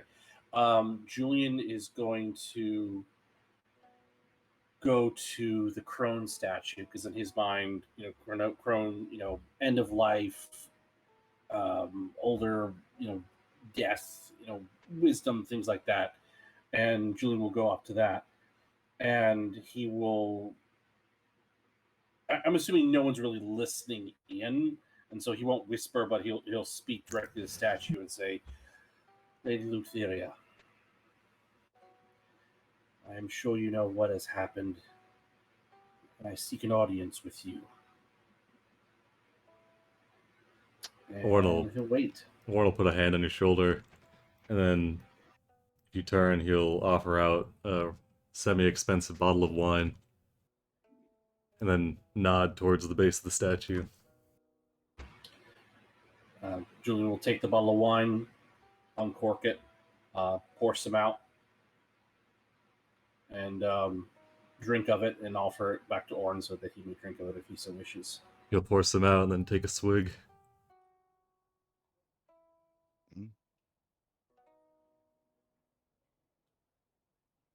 All right. So you guys kind of sit and wait for a bit. Yeah. All right. How long are you willing to wait?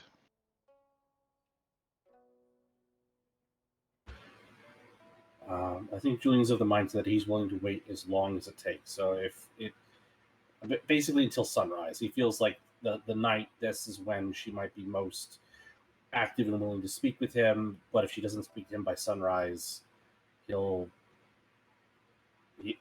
have to get some rest in, and we'll go from there. If we're gonna be here a while. Yeah. It's gonna feel like a week. Or it'll go Oh, over. we got a little bit. Of time. Yeah. Or it'll go over different battle plans for dealing with the ram. They will see first. I think I'm gonna tie myself to one of these pillars, and I've got this new bow. Try to use it to lure it in close. Then look at these. He brings out the dimensional shackles. could definitely make use of these if we can get it on the ground and held in place long enough. Yes. Julian, he seems very fixated on these shackles. Like he's mentioned them many times since he got them. They're an extremely useful item. They're like rope that you can't break out of, Julian. That's the chief. You know what kills the most rope in the field, Julian? Getting ripped apart by monsters. I've seen it happen. It's like the one weakness. But wouldn't you have to knock the creature down or out first in order to attach them? You guys hear a woman's voice behind you, and it says, "I see that you brought your own restraints. That's very adventurous of you."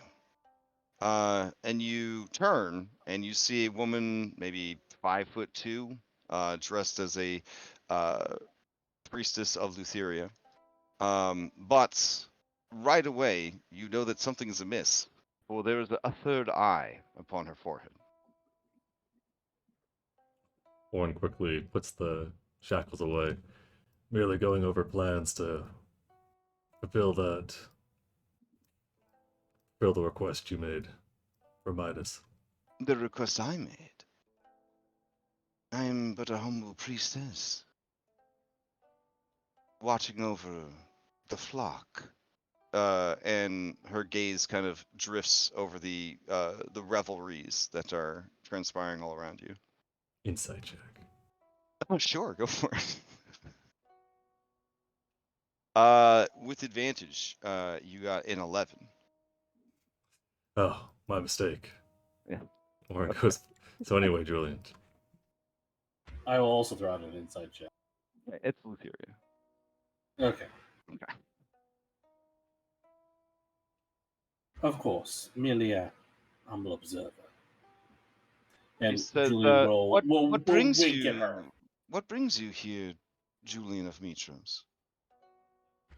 I did not take you for a devotee of the goddess.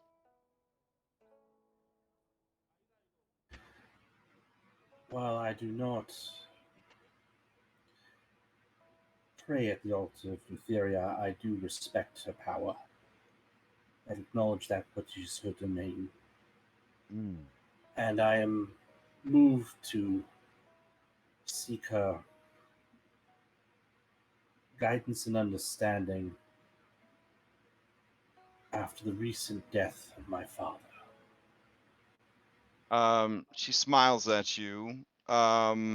In sort of a just a warm smile, not like I'm smiling because your dad's dead, but sort of a smile as her third eye looks over at Orin, and she says, "I am well versed in the lady's teachings. Perhaps I might counsel you."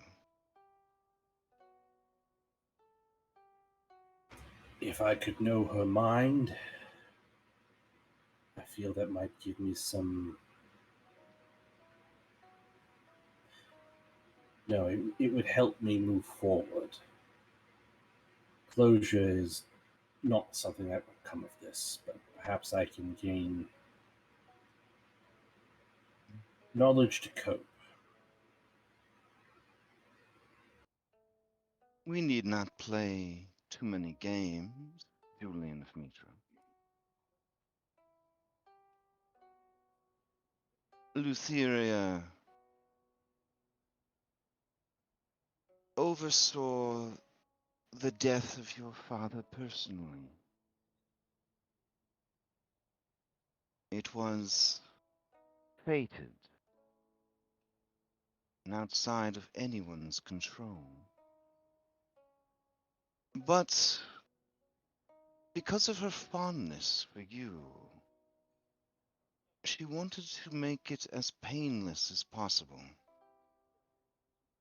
She wanted him to understand that his life was well lived, and that his son had grown to be a great man with an even greater purpose. That he had not failed you, but had set you on the path that would make you the man you are now. And she took him by the hand as he exited his body, and she led him to the Elysium field, that he might be away from this conflict and not made a pawn of your enemies.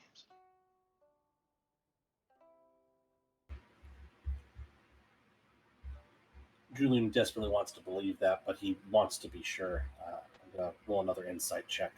All right.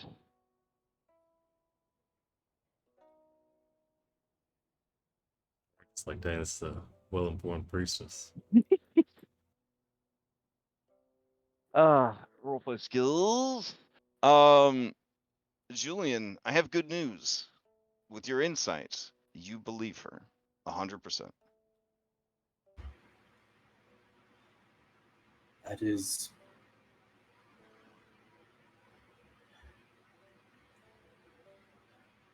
That is all I could have hoped for him.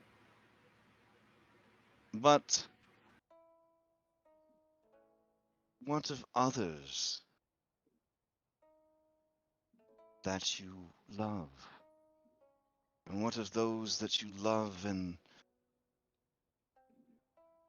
those they care for? Would you leave them fate's whim? No.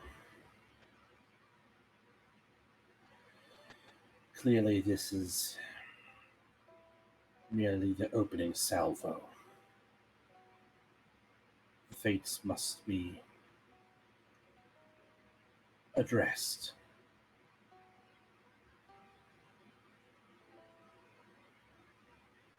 And I fear that we may not be strong enough, even though we have grown,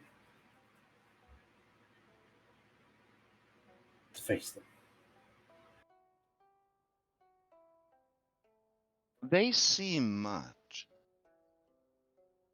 but share that sight. Once blinded, they might prove easy prey.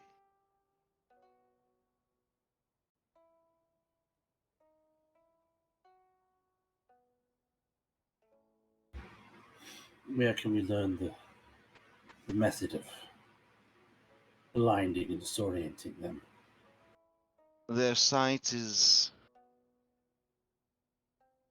divine, but manifests physically. A literal eye shared between them.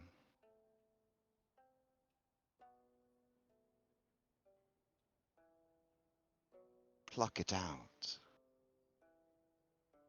and quash it.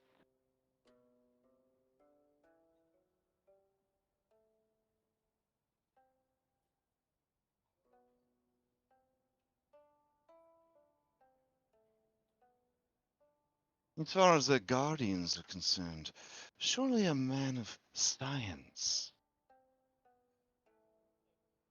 could find a solution for beasts that feed on magic.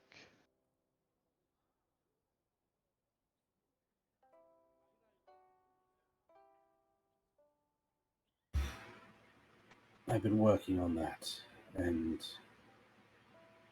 we have a different set of challenges before us. Just a moment, just a moment. Sir, and she addresses you, Orn. Forgive me, and she blushes really hard. You bear a striking resemblance to Orin the Dreamwalker. Am I being too forward to assume that you might be him? Hmm.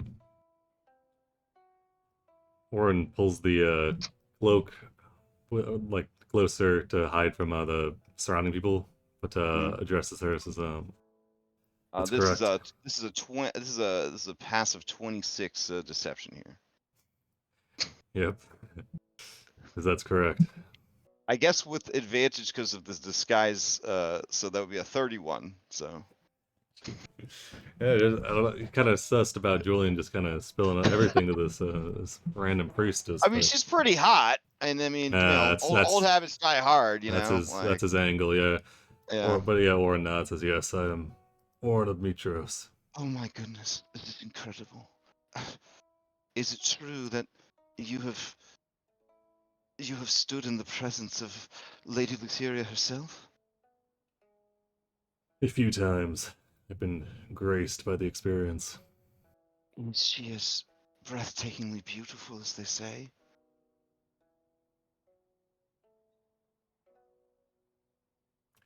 Oren's That face, pause. yeah, it twists for a moment, but then he kind of quickly continues. Julian, you detect the danger meter begins to fill up. Physically, yes. Oren seems unaware. Physically, yes.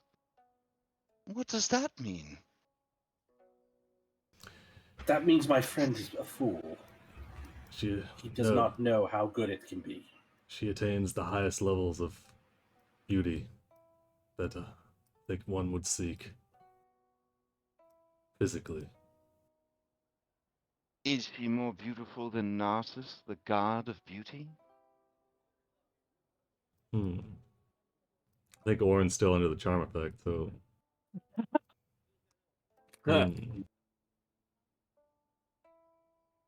Julian, you feel like this could get out of hand pretty quick. Julian will like kick Oren's ankle, like, come on, dude, get with it. And Julian will say, I find raw beauty only gets you so far. If there is not an intellect behind the comeliness, it is wasted.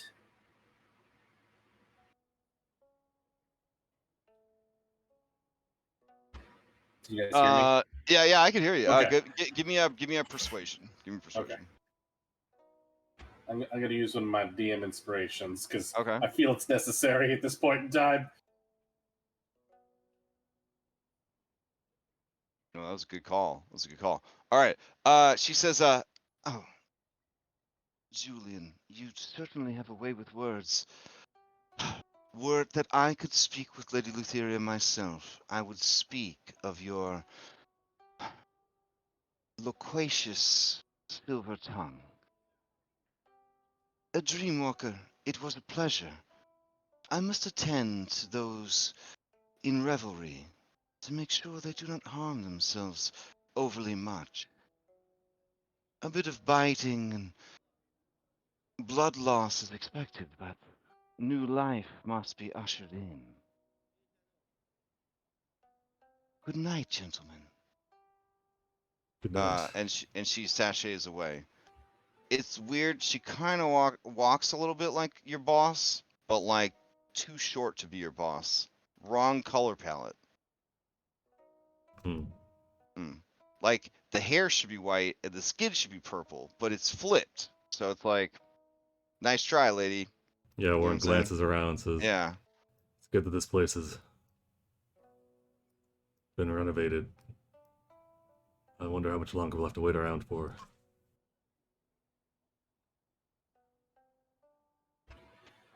Let us continue on. If we're going to have this conversation, I think it'd be best out of earshot of all this. Come on. Okay. And as you say, come on, and you guys begin to head back into the city, that is where we'll end for the week. Oren's like, are you sure you don't want to wait longer? She might still show up. That was her, Oren. Oren just grimaces. And again, if you read the room, buddy. No, I don't You're think in her house. I don't think that was you her. don't want to speak ill of your mistress. I said nothing. Andronikos does it all the time. What do you mean? Yes, told but the just truth. because Andronikos does it doesn't mean that I'll let you do it. I told the truth. She is beautiful. Yes, but it's what you left out. It's the she's beautiful, but No, it's because you added physically. You could have just left it. I couldn't. Okay, that makes sense. I understand. Oh man. All right. Well. Okay. So, quick announcements. Tomorrow night we're gonna do 4 hours. Oh yeah, feeling it, baby. Yeah, 4 hours of prep for Outlaws of Alkenstar. Apparently, those 2 campaigns start soon, so we kind of want to make sure we get the prep done. Yay! Turns out that 1 hour a week of prep doesn't actually work. But I've been trying to stream all the prep, so I've been trying not to work on it off stream. So, like, literally only doing 1 hour a week was not working. I want to make sure that I get the campaign situated before I get started. I got a lot more to do. So, big prep marathon How tomorrow night. experienced with Pathfinder 2 are all your players? Wow, which group are you asking about? Because Either of them.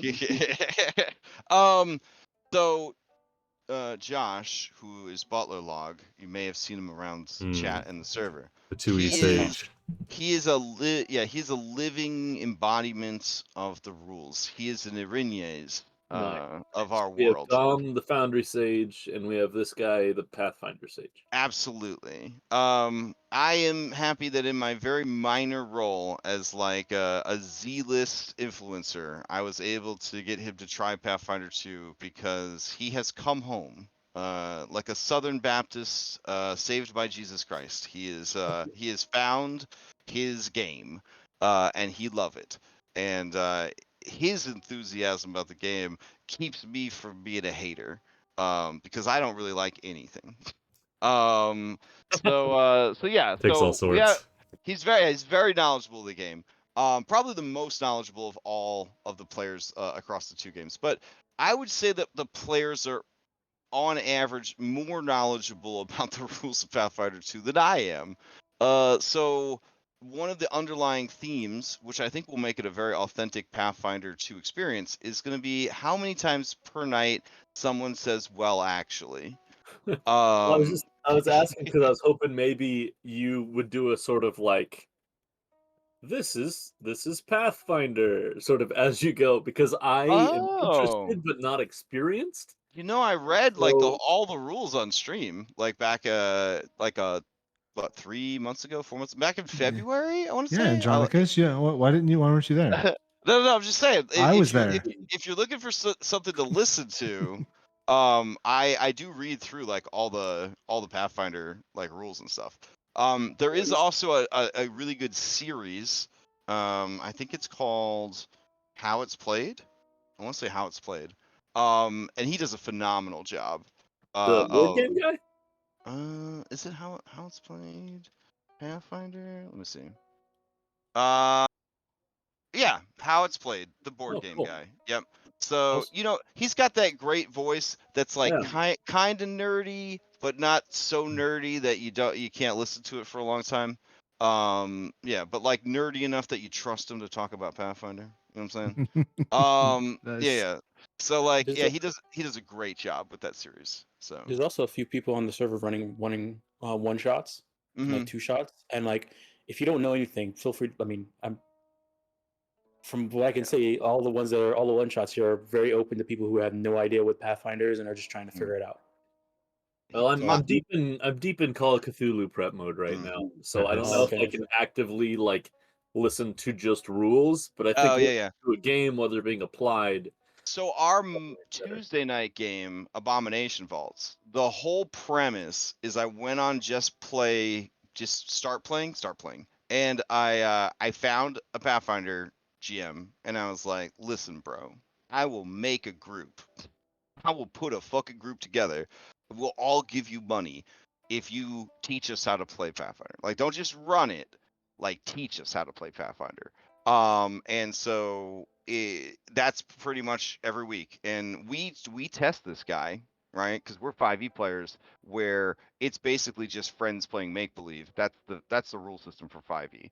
It's like convince your DM it's cool. That's the rule. That's the only rule they needed to print for 5th edition D&D. Convince your DM it's cool.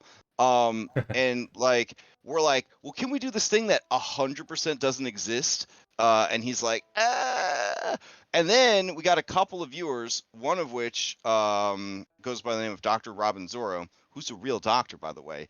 And this dude meticulously combs through like the streams and points out everything that we do wrong, which I encourage on the stream because it's a learning stream. And so even our GM is like learning more about the game because of the That's people that are fantastic. yeah. So it's been a really good experience. He combs through and just fact checks everything. Everything. Oh my It's god. incredible. It's incredible. Yeah. And apparently the fact that I'm okay with it, he's like really into because he's been watching my prep streams, and when I get confused or screw something up with the prep stream, I know about it within like 24 hours.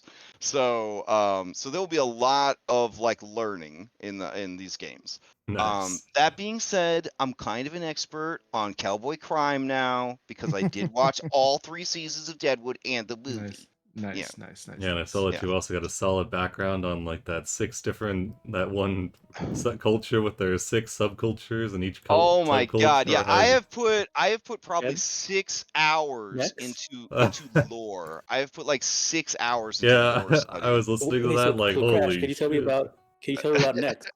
Like, this Oh is man, literally like a Can you tell me history about the course on. yeah. And one thing I did learn about Galarian is you just name everything after yourself. Like this, It works. what's the name of what's Andronikos' house's name? Andronikos' house. Like that's pretty easy. Like what's your mount's name? Andronikos' mount. Like you just name everything after yourself. It's kind of a good system, like really, because now I'm never confused. Is this from Nex? Well, it says Nex on the name. It's like fucking Batman, how he just calls everything a bat. Like that's what Pathfinder people do. They're just like, yeah, they're like, this is a Gebite. They're from Geb. It's like I figured, you know, this is a Geb hound. It's an undead hound from Geb. Yeah, I got it. Yeah, that's kind of how they do things. Anyways, I'm for 4 more hours of prep.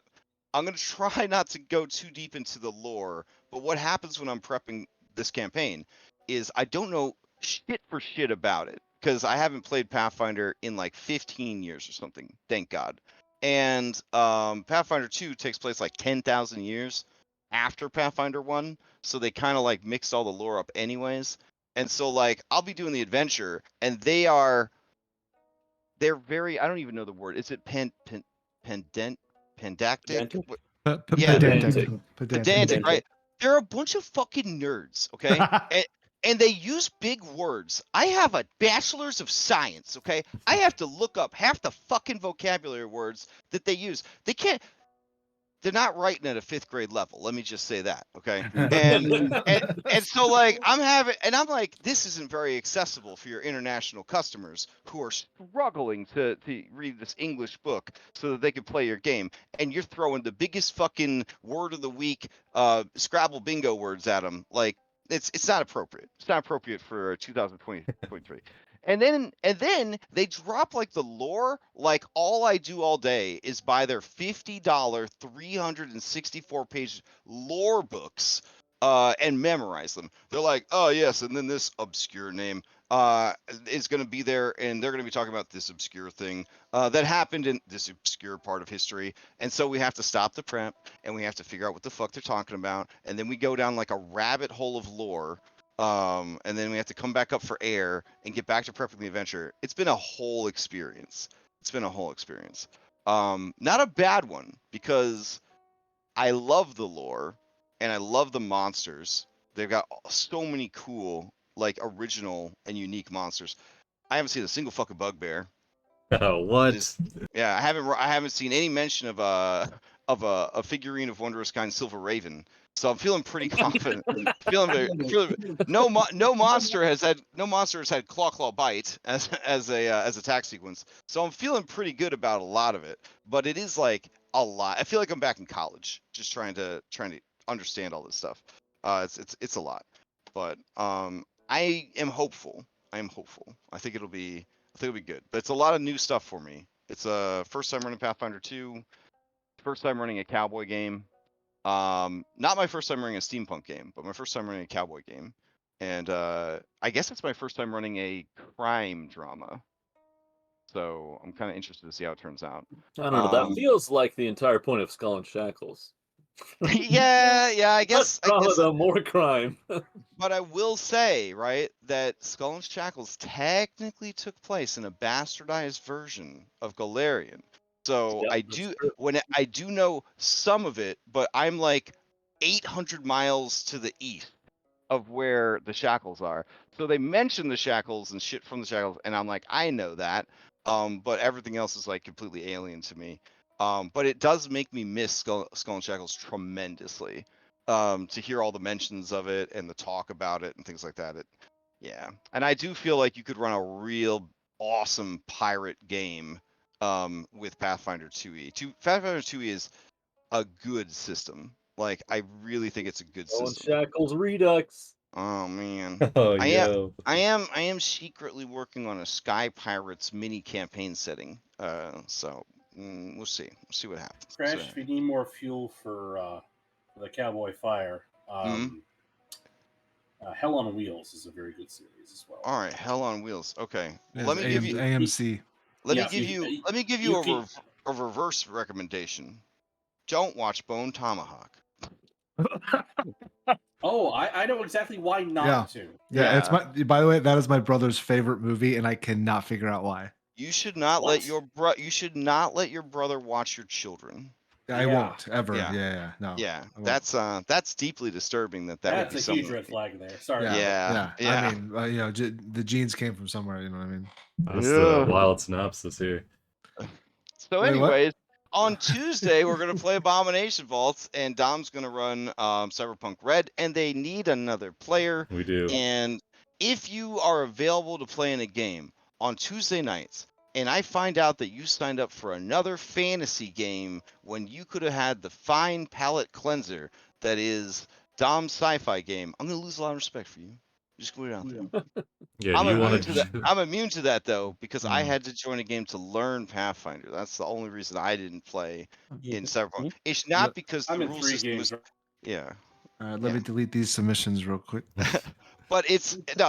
I've listened to a few sessions. I think it's a really good game. I think if you join, like, I don't think you really need to worry about like, oh, I don't know the rules and the system's complicated and all that. Yeah, they'll tell you what Honestly, what to roll and when to roll it, and then you the just do system it. is Yeah. less complicated than 5e. way less?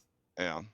And then Wednesday we're gonna play some Sea of Thieves, 4-player co-op. We're gonna be what's called Reapers, so we're going to be trying to PvP other players. I nervously chuckle because we're not very good at PvP. Like today, I played for like an hour, and when I got done, I sailed up on this other ship, and they thought I was going to kill them. And I said, "Hey, I'm logging off. You can have all my stuff. I don't feel like selling it," and I logged out of the game. So I'm like I'm not a very ruthless bot. You had him on the ropes there. Yeah, I sailed up with my like level 75, maxed out everything, $4 million sales. These guys' buttholes are puckered up, and then I'm just like, yeah, you can just take it. I don't need it. Just log off. I was just sailing around for fun. Yeah. So I don't know how we're gonna do on Thursday, but my friend Justinian will be screaming the word murder over and over again for like 4 hours, and he does it. He does it really well. Like if I could figure it how to do it, I would make it my ringtone. Because I love when he screams murder. So that's what's going to be happening on Does he Wednesday. scream murder I as don't know, like a pirate? FBI. He just screams murder. Oh, Um, God. And then Thursday night we're going to be playing Curse of Strahd, Nightfall. These guys have really turned the corner. Level 5's been good to them. Orange Jesus has come out from behind the cloud and he's shining his radiance down upon them. Everything's great. Nothing bad's going to happen to them. No, and Psych. we got a new person joined the. Well, a new, Yeah, and they person. recruited a new person, so that was Yeah. fun. Yeah, Mhm. in the middle of a fight, they recruited a new person. Yep. Very Skull and Shackles moment. And then But then, where I'm trying to build to, Friday and Saturday, 10 plus hours a day. Baldur's Gate 3, 4-player co-op marathon. Yeah. 2 So, sessions, 10 hours if each, back to back, right? if you want to see Dom, Remy, Larionis, and myself test the limits of our friendship and our patience, I recommend watching because it's gonna be a fucking shit show. Because I threatened to quit the stream at least 8 times during the test stream. That's how frustrated I got with all of them. But we're gonna try to put 200 fucking hours in to doing this. So yeah, that's gonna be really exciting, and that's gonna happen Friday and Saturday. And then Sunday morning there'll be some Curse of Strahd Daybreak, and then we'll be back here. So Nice. there we go. All right. Any other announcements before we adjourn? I got one. Hmm? So I mentioned this on the server before that I was looking at making maybe like a 12 session campaign that's kind of like Indiana Jones slash pirate themed in Pathfinder. So I got a name for it now. It's going to be called Cobalt Abyss. Oh. And I'm going to get ready. I'm probably going to put the listing out. If not not this week, the beginning of next week. Are you playing as Kobolds? No, Cobalt as in the metal. Oh, okay. I thought it was gonna be a Indiana Jones with Kobolds. I mean, if the players want to all play Cobalt, it can work. Write Mm. that. Yeah, write that down. I mean, Pathfinder Kobold, kind of the master race. I'm just gonna put it out Yeah. there. Yeah, Yeah. they're good. They're Cobalt there. so much. It's Yeah. gonna, from what it just let everybody know, it's gonna be starting at level 3, going from level 3 to 8. Mm. Mm-hmm. Sounds good. And it's gonna be about 12 sessions. I'm gonna be shooting for 12 sessions, plus or minus.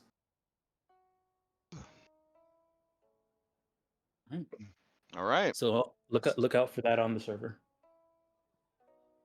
Sounds good. Okay. Then in that case, I hope everybody has a safe and healthy week.